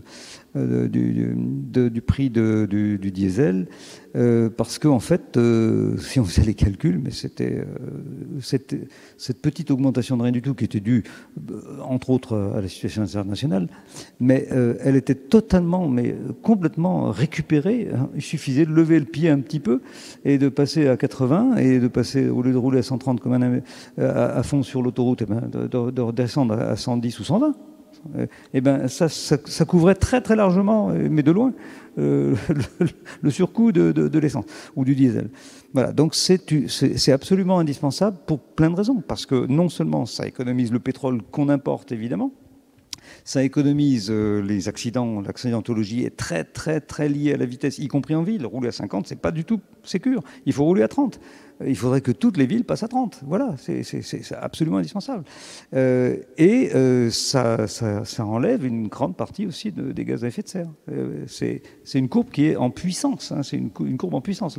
L'augmentation de la consommation et des émissions de gaz à effet de serre à cause de la vitesse. Voilà. Donc en plus de ça, c'est une conduite qui est beaucoup plus tranquille, beaucoup plus agréable, et on est beaucoup plus serein au volant, et on fait beaucoup plus attention à ce qui se passe autour. Voilà. Bon. Alors le deuxième point... Peut-être oui, pour compléter sur la vitesse sur route, c'est assez intéressant de comparer la façon dont c'est présenté en France et aux Pays-Bas par exemple. Édouard Philippe, quand il a présenté la mesure du passage de 90 à 80, il l'a présenté vraiment sous l'angle accidentologie. Ça n'a jamais été présenté comme une mesure climatique. Alors qu'aux Pays-Bas, où ils ont décidé de limiter au maximum la vitesse sur autoroute à 110 km/h, ça a été vraiment présenté comme une mesure pour répondre à l'urgence climatique. Donc ça, c'est vraiment intéressant de voir aussi dans le récit qui nous est raconté la façon dont c'est présenté. Une autre solution, ça pourrait être aussi tout simplement de brider les moteurs. On a des voitures qui peuvent aller faire des pointes jusqu'à 250, 270, parce qu'il se trouve qu'en Allemagne, on a des autoroutes où il n'y a pas de limitation de vitesse. Et donc, toute la norme européenne de motorisation des véhicules est plaquée là-dessus. Ce qui fait que, voilà, si on a une voiture qui peut aller jusqu'à 250, pourquoi on ne va pas jusqu'à 150, 160, 170 ? Ça pose aussi voilà, ces questions-là de normes et puis aussi d'imaginaire. Le pétrole nous permet d'aller vite. Aller vite, c'est voilà, c'est être fort, c'est être puissant. Je peux pas avoir 5 minutes de retard, mais mes 5 minutes sont importantes et peu importe l'impact climatique ou environnemental que ça peut avoir. Et l'idée derrière la sobriété aussi, c'est de se poser cette question de la vitesse. Est-ce qu'il y a besoin d'aller aussi vite ? Est-ce que parfois on n'a pas besoin de davantage de lenteur, de décélération ? C'est aussi ces questions-là qui sont très importantes, et d'arrêter de courir après le toujours plus, le toujours plus vite, le toujours plus loin, le toujours plus fort, qui est tout à fait contre-productif. Surtout qu'on n'a pas besoin de voiture, on a besoin de mobilité. Donc l'organisation des transports publics, c'est également, de façon efficace en temps, c'est également une réponse. Parce qu'il ne faut pas non plus être dans les mesurettes. Hein. Là, on part d'une baisse de consommation de l'ordre de 10%, mais par rapport aux enjeux, qu'il y a devant nous. Hein. On parle de passer de 12 tonnes par an de CO2 en moyenne en français à 2 tonnes. Oui. Pour limiter le réchauffement à 1,5 degré. Si tout le monde faisait ça, ça veut dire que ce n'est pas 10% qu'il faut tout mettre en œuvre. Hein. Tout. Il faut agir sur tous les leviers, en fait. Alors, je vous ai mis juste une diapo ici qui répond un petit peu aussi à la question de la sobriété. C'est au Danemark aussi. De plus en plus de villes adoptent la configuration que vous voyez sur la photo en haut à gauche. C'est-à-dire, vous n'avez plus la division traditionnelle de la rue en deux, mais en trois, avec juste la bande centrale, grise, pour les voitures, et les deux bandes latérales qui sont de même taille, donc un tiers et un tiers pour les vélos. Et ce qui fait que les voitures, comme vous le voyez, sont obligées de rouler relativement tranquillement, hein, parce que on ne peut pas se permettre de se retrouver avec une voiture en face et des vélos sur le côté. Donc les gens roulent vraiment tranquillement. Et s'il y a deux voitures qui arrivent l'une en face de l'autre, eh bien elles font attention, elles ralentissent, elles s'écartent. S'il n'y a pas de vélo, elles peuvent s'écarter. S'il y a des vélos, elles attendent qu'elles puissent se croiser. Donc c'est une mesure que j'ai vue aussi en me promenant en Hollande. Hein. Et puis, sur la photo en haut à droite, vous voyez l'organisation des pistes cyclables systématiques pratiquement sur toutes les routes secondaires, des deux côtés, ou d'un seul côté, mais en général c'est des deux côtés. Et ce qui fait que les gens peuvent aller d'un village à l'autre ou d'une ville à l'autre sans aucun problème et relativement rapidement. Voilà, ça fait partie des mesures, effectivement, qui permettent d'aller moins vite. Alors, pour l'organisation des transports collectifs, là aussi, c'est pareil. Quand on fréquente le Danemark, c'est incroyablement simple. Vous prenez le train, vous descendez l'escalier qui est de la rue, vous descendez directement sur les quais et vous prenez tout de suite les différents. Alors il y a plein de possibilités de TER locaux qui sont avec des cadences très très rapides sur des distances qui peuvent aller de quelques kilomètres à quelques dizaines de kilomètres et avec un service extrêmement fréquent. Moi, quand vous promenez dans la campagne, vous voyez régulièrement des navettes à un wagon ou à deux wagons et les gens, c'est plein, et les gens prennent ces navettes parce qu'ils n'ont pas besoin de la voiture. Donc on essaye de faire en sorte que les gens n'aient pas besoin de prendre la voiture. Les gens arrivent à vélo dans la gare, il y a plein de parkings, j'ai pas mis la photo mais j'en ai plein, il y a plein de parkings à vélo dans toutes les gares et ils laissent leur vélo là, ils prennent le train, ils reprennent un autre vélo à la gare de sortie et ils vont à leur travail, etc. Et ça économise de manière énorme l'énergie. Ouais, donc fréquence et desserte, hein, finalement, c'est les maîtres mots pour l'organisation de ces transports. D'ailleurs, il y a la consultation en ce moment à l'Eurométropole sur la zone de faible émission, donc n'oubliez pas d'y participer. Question suivante. Il y avait une seconde partie dans la question sur l'aide au photovoltaïque pour les particuliers. Oui. Ah oui, c'est vrai, je l'ai mise.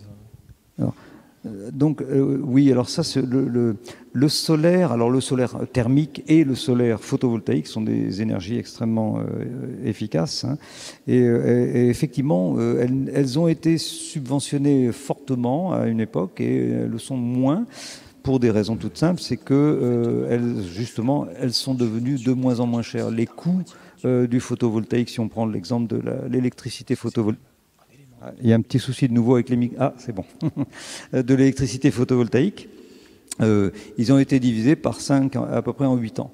Donc c'est vraiment énorme. Ce qui fait que effectivement les aides de l'État, le rachat, le tarif d'achat, hein, tout simplement, hein, puisque c'était ça pour les individus, hein, je parle, hein, qui était utilisé, a fortement baissé parce qu'il était, je me souviens, de 64 centimes pratiquement, hein, et maintenant il est de quelques centimes seulement.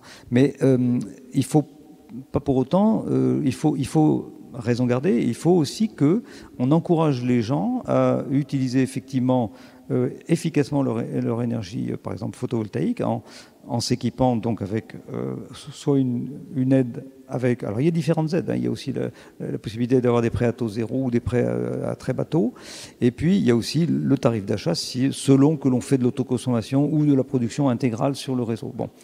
Mais pour le solaire thermique, ça a été la même chose, hein. Il y a eu pas mal de subventions, ce qui a permis de faire démarrer des installations. Puis ensuite, effectivement, les aides ont baissé. Alors, moi, je pense que, effectivement, pour les individus, il faut faire en sorte que tout compris, prêts, aides, subventions et tarifs rachat, permettent aux gens de rentabiliser leur installation en moins de 10 ans. Voilà, c'est ce qu'il faudrait. C'est ce qu'il faudrait. Alors sachant qu'il y a aide et contraintes, et puis peut-être qu'il va falloir passer à la je termine juste, suivante. pour les grandes installations, les parcs, etc., c'est pas pareil.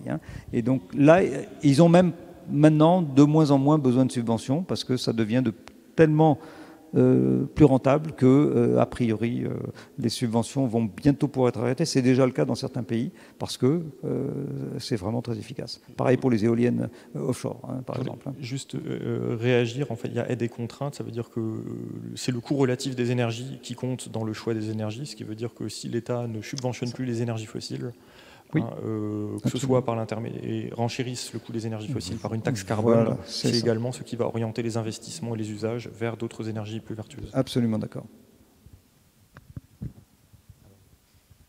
Je ne sais pas quel était l'ordre des mains levées. Je préfère prendre les devants maintenant. Il y a l'heure qui tourne, on ne va pas pouvoir prendre toutes les questions. Mais du coup, voilà, je vais tendre un micro et j'espère que vous ne serez pas trop frustrés si vous ne pouvez pas poser votre question, en espérant qu'elle sera posée par quelqu'un d'autre. Oui, je reviens sur les énergies renouvelables. On a tous ici envie de se passer des énergies carbonées et du nucléaire.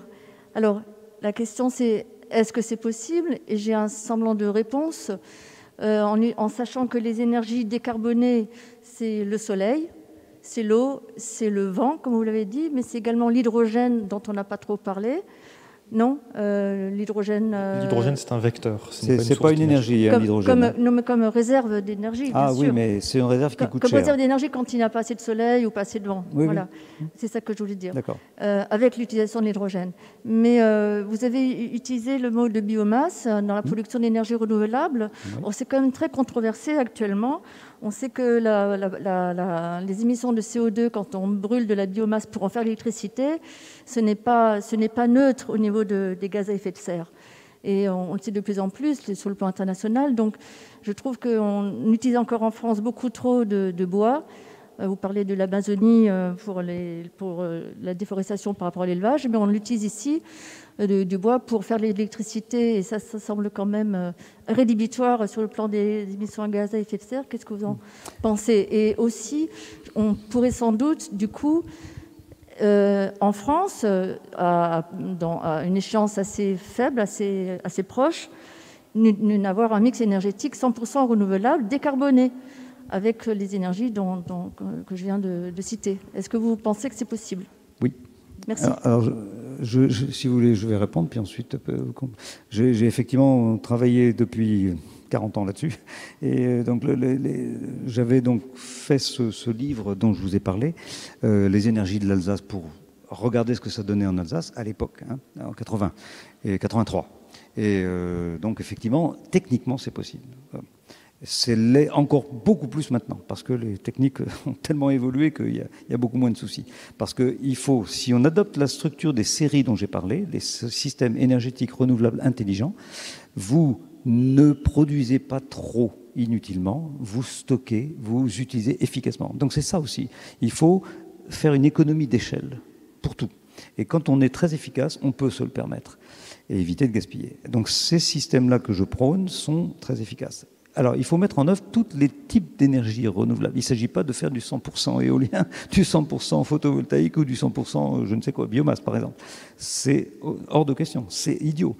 Ce qu'il faut, c'est faire en sorte que chaque type d'énergie renouvelable, qui est très différente dans son principe physique, puisse contribuer, et le plus efficacement possible, d'une part, à l'alimentation en production, au stockage, mais aussi à la stabilité du système et à l'approvisionnement de l'ensemble sans dommage, sans que les gens soient incommodés parce qu'il n'y a pas d'énergie. On veut allumer les lumières, il n'y a pas de... Non, il faut que tout soit assuré. Et ça, c'est maintenant très, très étudié. Donc là, je travaille aussi beaucoup là-dessus. Les Danois sont beaucoup plus avancés que nous là-dessus, donc on a déjà beaucoup de retours d'expérience. Et alors, pour ce qui est... Donc, alors, on sait qu'il y a plus de vent en hiver et dans la nuit qu'en été et le jour. On sait aussi que, évidemment, le photovoltaïque, il n'y a que de l'électricité le jour, bien sûr, et il y en a plus en été qu'en hiver, ça on le sait. Mais, et puis, il ne faut pas oublier, alors l'hydraulique est un moyen qui est quasiment constant, à peu près au fil de l'eau, plus l'hydraulique de barrage, bien sûr, qui sert de réserve, qui sert de stockage. L'hydraulique également, alors les usines marémotrices, on en a une en France qui fonctionne merveilleusement. On a aussi les énergies des vagues et on a aussi effectivement la chaleur solaire pour le solaire thermique, la chaleur géothermale pour le chauffage qui est pas du tout intermittent, ni variable, ni quoi que ce soit, et la biomasse. Alors la biomasse, elle est toujours intéressante, mais je suis entièrement d'accord avec vous, et le Danemark fait aussi ce travail-là, parce qu'ils utilisent aussi beaucoup de biomasse, hein. Ils utilisent aussi d'ailleurs l'énergie des déchets, mais ils font beaucoup de biogaz à partir d'une part des déchets et aussi des fermes agricoles, parce qu'ils ont pas mal d'élevage comme en France, hein, voilà. Donc au lieu de laisser partir le méthane dans l'atmosphère, ils le réutilisent, et vraiment partout, hein. Vous verrez, il y a plein d'installations au Danemark. Et ceci permet d'alimenter les réseaux de gaz, bien sûr. Mais effectivement, quand on brûle du méthane, on produit du CO2. Alors, il y a, pour ce faire, moi, la solution que je prône, c'est de faire en sorte qu'on utilise le moins possible la combustion, mais ça peut être utile de toute façon pour qu'il y ait toujours en cogénération et pas en production électrique pure, hein, ça c'est pas bon, parce qu'on perd en général grosso modo 50, oui, à peu près 50%, eh bien on peut utiliser de manière beaucoup plus efficace moins de biomasse pour faire assurer le maintien de l'électricité quand il n'y a plus assez éventuellement de stock, etc. Mais les interconnexions permettent aussi de diminuer ça, donc il faut aller vers ça, et faire du biogaz, mais on peut aussi éviter de brûler, de faire du CO2 en brûlant. On peut très bien aussi décarboner la combustion. Comment on peut faire? Eh bien, on peut craquer le méthane produit et on réutilise l'hydrogène, on sort l'hydrogène du méthane. On ne brûle pas le carbone, on le récupère sous forme de carbone solide, c'est-à-dire du carbone, du charbon actif, si vous voulez, hein. Et ça, c'est une matière qui coûte très cher, donc c'est vachement valorisé d'un point de vue d'une plus-value, si vous voulez, une valeur ajoutée, je veux dire, très forte, et ça évite d'envoyer dans l'atmosphère du CO2. Voilà. Donc ça existe déjà, c'est très efficace, ça marche bien, c'est peu développé malheureusement. Et j'ai proposé dans le plan que j'ai remis au préfet, de développer un pilote industriel qui soit au nord de Fessenheim, entre Neuf-Brisac et Colmar, toute une zone où on testerait les séries dont je parle, dont une installation de ce genre, avec une possibilité de transformer ce biométhane, non pas en le brûlant, mais en récupérant l'hydrogène et en utilisant cet hydrogène, ouais, etc. Donc biomasse, donc à ne pas faire exclusivement, il y a toujours une question de potentiel, hein, et de compatibilité avec d'autres usages, notamment les usages des sols. Je vous propose qu'on prenne encore une question. Alors on va essayer quelque chose de nouveau. Je vais passer et donner le micro à plusieurs personnes pour grouper les questions. Donc essayez de faire court dans vos questions et peut-être aussi dans les réponses pour qu'on ait peut-être encore le temps pour un deuxième tour. Merci.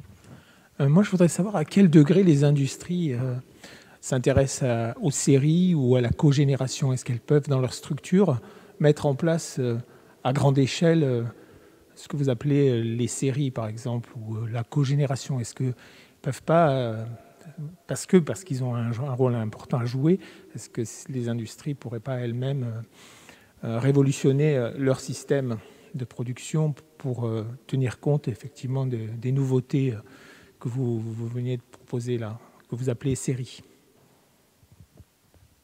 Une autre question, peut-être? Oui, je veux venir sur un autre terrain, là. Je vais citer deux exemples. On a une structure finlandaise qui s'appelle UPM. On a une entreprise à La Chapelle d'Arblay qui recyclait du papier. Et ces structures-là, elles vont être fermées parce qu'il est préférable d'aller faire du profit en Amérique du Sud et donc de transporter les papiers que nous recyclons et les traiter là-bas. Et le deuxième exemple, et là je m'interroge sur la possibilité que l'on a de renverser ces valeurs actuelles, cette logique consumériste, productiviste. C'est Total. Il faut savoir qu'il y avait la semaine dernière l'Assemblée générale de Total. Total, il est présent en Afrique, et en Afrique, ils ont décidé, près du lac Albert en Ouganda, de puiser du pétrole, 400 puits. Ce pétrole, il faudra l'amener sur un port, 1500 km d'oléoduc. Cet oléoduc, le pétrole ne circule pas si bien, il va falloir le chauffer à 50 degrés. face à ces grandes compagnies multinationales qui sont de puissants lobbies, comment va-t-on faire? Je ne cite pas d'autres exemples pour être court. Une dernière question. Vous avez qui lève la main depuis longtemps, que j'ai repéré, peut-être on leur passe le micro aussi, mais allez-y d'abord. J'aimerais savoir comment on peut faire par rapport à votre exemple d'une cogestion, enfin c'est pas le bon mot, au Danemark. Pardon ? De la cogestion ou de la cogénération ? Non, comment dire, à l'exemple de la Convention citoyenne, faire que tout le monde se mette à table pour trouver des solutions. On est un pays plus grand que le Danemark, mais je trouve qu'il faudrait qu'on s'attelle à ce genre de choses pour faire travailler les industriels, les citoyens, et les politiques et autres. Est-ce qu'on prend d'autres questions ou est-ce qu'on commence déjà avec celles qui ont déjà été posées? Une dernière? Oui, ça fait longtemps qu'il... Oui, ma question est la suivante. L'efficacité systémique provient d'une qualité hiérarchique. Quand je vous entends parler d'évolution des imaginaires par rapport à la pression chronologique de toutes ces problématiques, je me demande si l'incitation est encore raisonnable comme angle d'approche. La question du politique et de l'autorité se pose simplement à un degré. Voilà, ça rejoint la question de madame. Voilà. Oui, c'est ça. Entièrement d'accord. Bon, je peux répondre rapidement. Alors sur la première question, c'était le rôle des industriels en particulier. Alors là, il est tout à fait important. Il y a beaucoup d'industriels qui, contrairement à ce qu'on croit, font beaucoup d'efforts. Pourquoi ? Parce que tout simplement, ils sont les premiers concernés par les économies qu'ils engendrent en utilisant vertueusement les meilleures technologies et en recyclant leur chaleur et en changeant les procédés pour qu'ils soient plus efficaces. Là, il y a beaucoup de choses qui sont faites dans l'industrie et qu'on ne voit pas, mais ça avance. Mais alors les séries, ils ne sont pas développés en France. Il y a des écoquartiers, à Lyon, il y a par exemple aussi des endroits où on essaye, il y a plusieurs villages aussi, des petites communes où on essaye de faire en France ces séries. Donc ça commence et en général c'est autour de projets qui réunissent industriels et communes et aussi citoyens. Alors ça moi je pense qu'il faut absolument encourager ça le plus possible. Les industriels de toute façon, plus ils seront efficaces, mieux ce sera pour eux. Et en général, ils sont assez preneurs. Mais, et là ça rejoint ce que vous disiez, il faut indiquer le nord, quoi. Voilà. Il faut indiquer par les contraintes. Alors attention, pas des contraintes qui soient dictatoriales, non, et par des orientations de la loi d'une part, et aussi les taxes. On a parlé de la taxe carbone. Alors, notamment la taxe carbone. C'est très important. C'est le signe. Alors il y a le signe prix, et le signe prix est possiblement transformateur. Et donc fixer un prix au carbone, mais cher. Je vous rappelle que la Suède, ça fait depuis 1990 qu'ils ont mis leurs taxes en route, et grâce à tout ce qu'ils ont tiré, de l'ordre de 100 € par tonne de CO2, eh bien, ils ont pu monter leur système énergétique efficace. Le Danemark l'a fait 2 ans après. Et ils ont rajouté ensuite une taxe azote pour les émissions d'oxyde d'azote, et ça, ce serait très très bien, et une taxe soufre en plus. Et ça permet de remettre dans les caisses de l'État beaucoup d'argent, et des régions, parce que c'est redistribué, pour mettre en œuvre ces transitions. Donc, oui. Alors maintenant, pour répondre à votre question, je pense qu'effectivement, la manière de faire une transition le plus démocratique possible, à mon avis, il faut la faire le plus démocratiquement possible. Et l'association...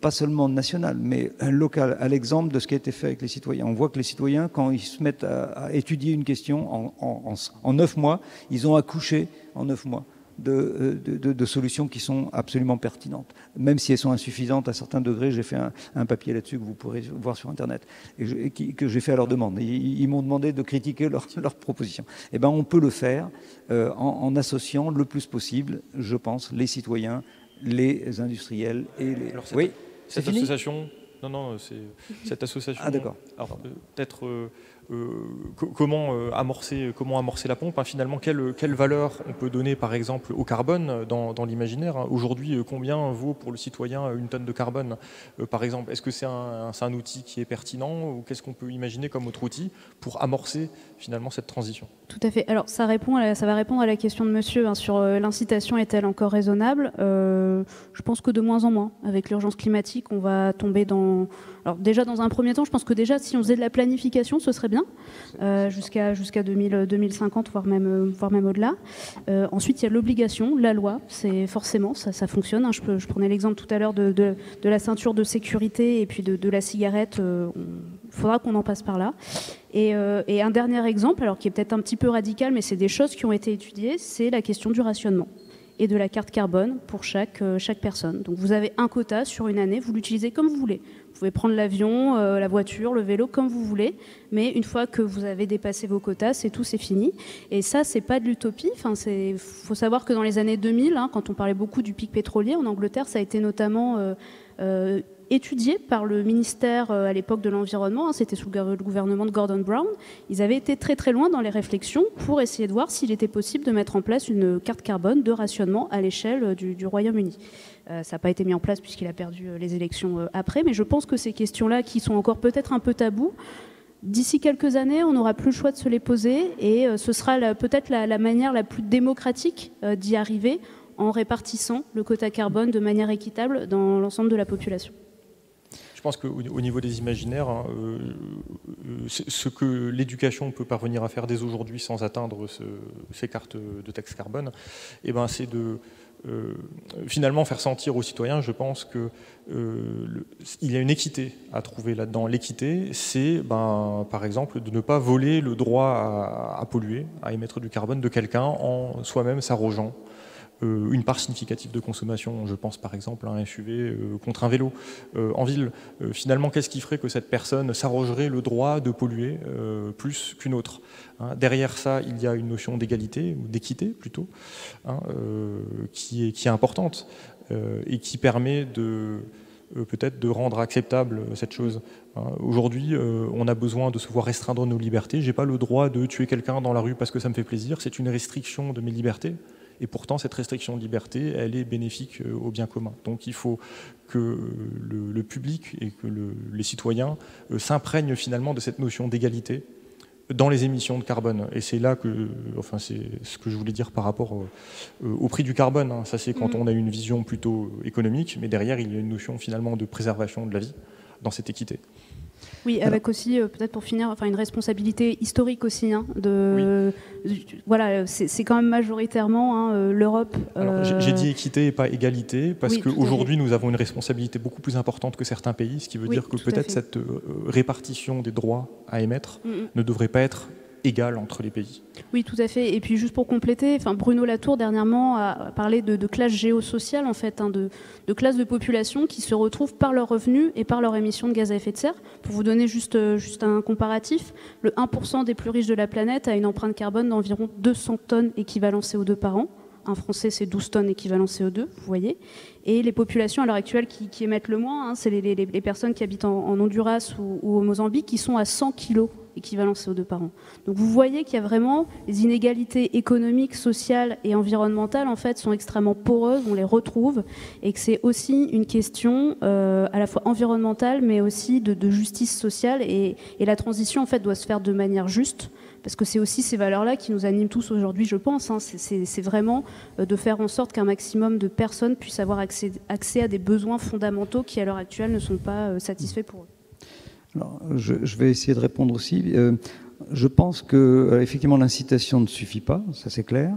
Elle est toujours nécessaire, mais ne suffit pas. Il faut être beaucoup plus fort dans l'orientation du marché.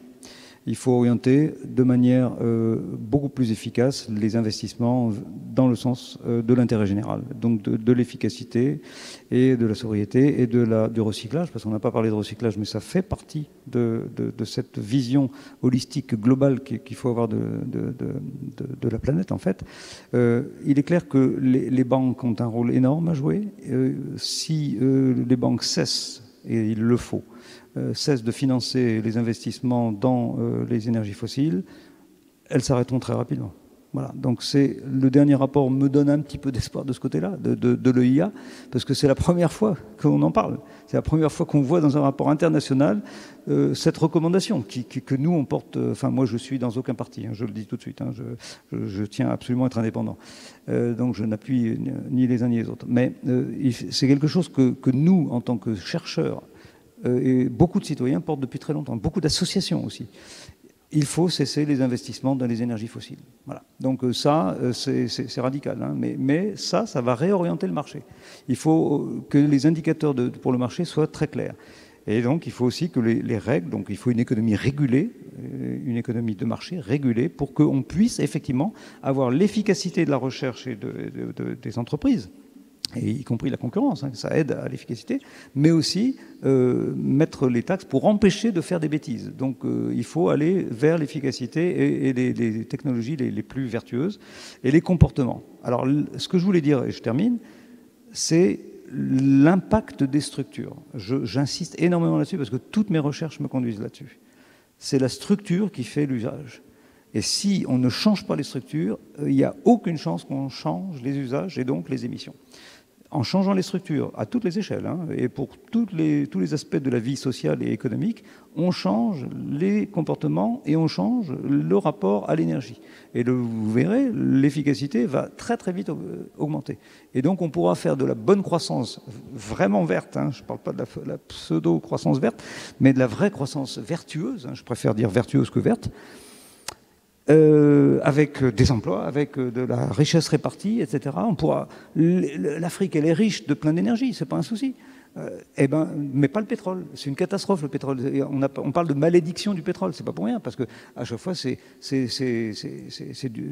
des malheurs, de la pollution, c'est des guerres locales, etc. Si on donne aux gens la possibilité de s'auto-alimenter avec leurs propres énergies renouvelables, et il y en a partout, eh bien, le monde entier va aller beaucoup, beaucoup mieux. Mais on peut le faire en plus très efficacement avec les outils économiques et technologiques et scientifiques actuels. Il ne faut pas une dictature. La Chine n'est surtout pas un exemple.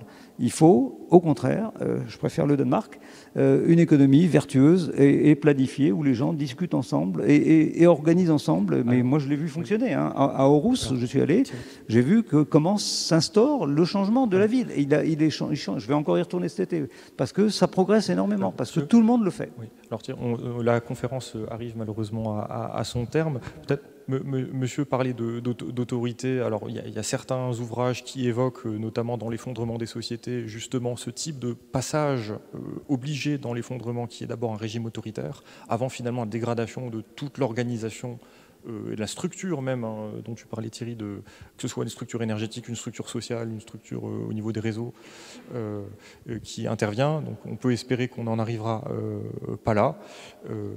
Mais ce qui est sûr, c'est que l'issue aujourd'hui, du point de vue scientifique, il y a un consensus. Hein, on ne peut plus remettre en cause l'avenir que le climat... que nous dessinons au climat. Donc souvent, des étudiants m'ont déjà demandé finalement qu'est-ce que vous voudriez. Alors moi je leur réponds je ne veux rien, il faudrait que tout le monde veuille une solution. Je n'ai pas moi-même une solution que je préfère ou qui me semble être la bonne. C'est une multitude de solutions. Alors peut-être pour le mot de la fin, Barbara, qu'est-ce qu'on pourrait faire aujourd'hui à notre échelle, même si ce n'est pas à cette échelle que ça se joue, pour impulser cette transition. Alors moi, qu'est-ce qui te reste comme idée ultime? Moi, ce que je souhaite, c'est que toute personne en France qui se présente à une élection et qui est élue suive une formation d'au moins plusieurs jours sur les enjeux climatiques et énergétiques, comme l'ont fait les citoyens de la Convention citoyenne, pour qu'ils comprennent la gravité de la situation et que derrière, ce soit indéniable que les mesures qui doivent être mises en place vont dans le sens de l'urgence climatique. Il y a un énorme enjeu, on parle à la formation, les jeunes, mais les jeunes, c'est plié en fait. C'est les jeunes, ils seront au pouvoir dans 40-50 ans si on est encore en capacité d'être dans des démocraties qui permettent ça. Et il y a vraiment une urgence à ce que, soit les élus locaux, mais les parlementaires, Emmanuel Macron, est-ce qu'Emmanuel Macron, il comprend vraiment ce que c'est le dérèglement climatique ? vu les mesures qu'ils prennent, je n'en suis pas certaine.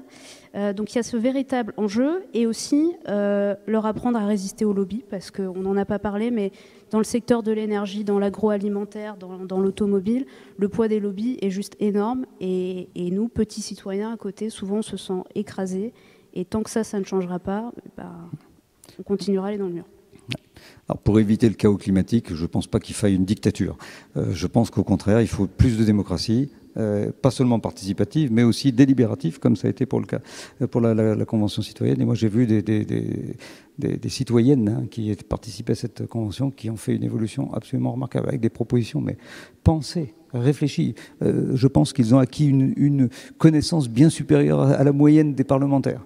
Donc ça, il faut passer par là. Et je pense aussi que dans la formation des économistes, il faut absolument qu'ils aient une formation climat. Il n'y a que 0,07% des publications internationales économiques qui parlent du climat. Ça veut dire qu'ils n'ont rien compris, tout simplement. Ne pas mettre le climat dans l'économie, c'est absurde, parce que de toute façon, on va le prendre dans la figure.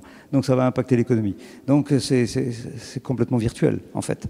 Donc il faut qu'il y ait une formation de tous les citoyens, des décideurs, bien évidemment, des politiciens, des maires, des élus, comme tu l'as proposé, dans la conscience du climat. Les Danois appellent ça le choice awareness, c'est la conscience des choix. Il faut que les gens décident en toute connaissance de cause, et pour ça il faut une conscience des choix. Et c'est mon collègue Henrik Lund qui a proposé ce terme-là il y a très longtemps déjà, et qui est à la base de toute l'évolution du Danemark. The choice awareness. À défaut de levier politique pour l'instant suffisamment fort, c'est les associations qui pour l'instant, malheureusement, par dépit, répondent à ce besoin. Oui, mais bon, association, on est bien malmené, et parfois on se sent bien seul. C'est important que les gens se réunissent, et les associations sont encore peut-être un des derniers espaces de débat qu'on a libre. Mais les moyens qui sont donnés aux associations à l'heure actuelle, moi je parlais de la situation que je connais la mieux, qui est celle des Hauts-de-France, c'est juste, sur les questions environnementales, c'est à pleurer. On revient en arrière de 30-40 ans. Alors que c'est maintenant qu'on en a vraiment besoin, et c'est surtout comment on accueille toutes les personnes qui comprennent enfin la gravité de la situation, et on les laisse pas seules face à un sentiment de toute façon, alors soit je ne fais rien, je continue à prendre l'avion parce que de toute façon on va dans le mur, soit je me suicide, et ça c'est juste pas possible en fait. Il faut aussi éviter les fausses solutions.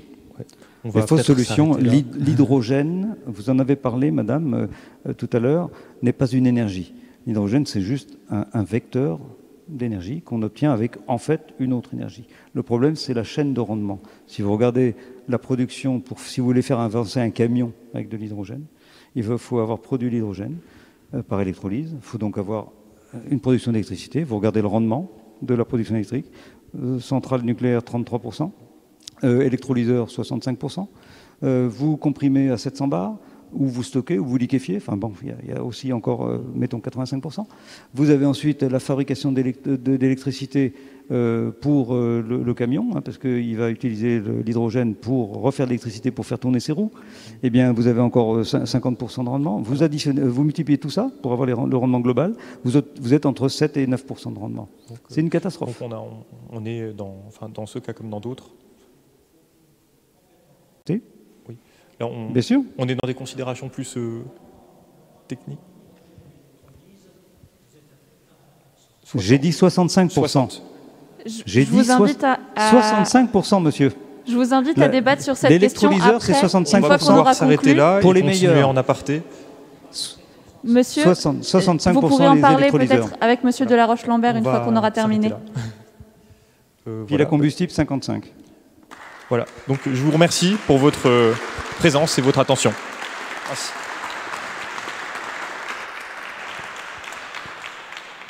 Merci à toutes et à tous d'être restés jusqu'à la fin pour cette conférence. Comme je l'ai dit au départ, on a encore un petit peu de temps pour ceux et celles qui veulent rester pour discuter donc avec nos intervenants ou alors acheter des livres. On est très content de vous avoir reçus, à la fois le collectif citoyen pour le climat, Alsace Nature, Euroasis et Maïs Mondo. Je vous rappelle qu'on va organiser un festival climat au mois d'octobre et que pour ce faire, on a potentiellement besoin de vous. Donc si ça vous intéresse de nous aider, vous pouvez donc venir nous voir, discuter. On a un formulaire de bénévoles pour ceux que ça intéresse. On a aussi une caisse à dons. Il y a plusieurs manières d'aider, mais voilà, on est heureux de vous avoir avec nous ce soir. Et merci encore au Temple Neuf de nous avoir accueillis et pour toute l'assurance technique qu'ils nous ont apportée. Merci à toutes et à tous. Une bonne soirée.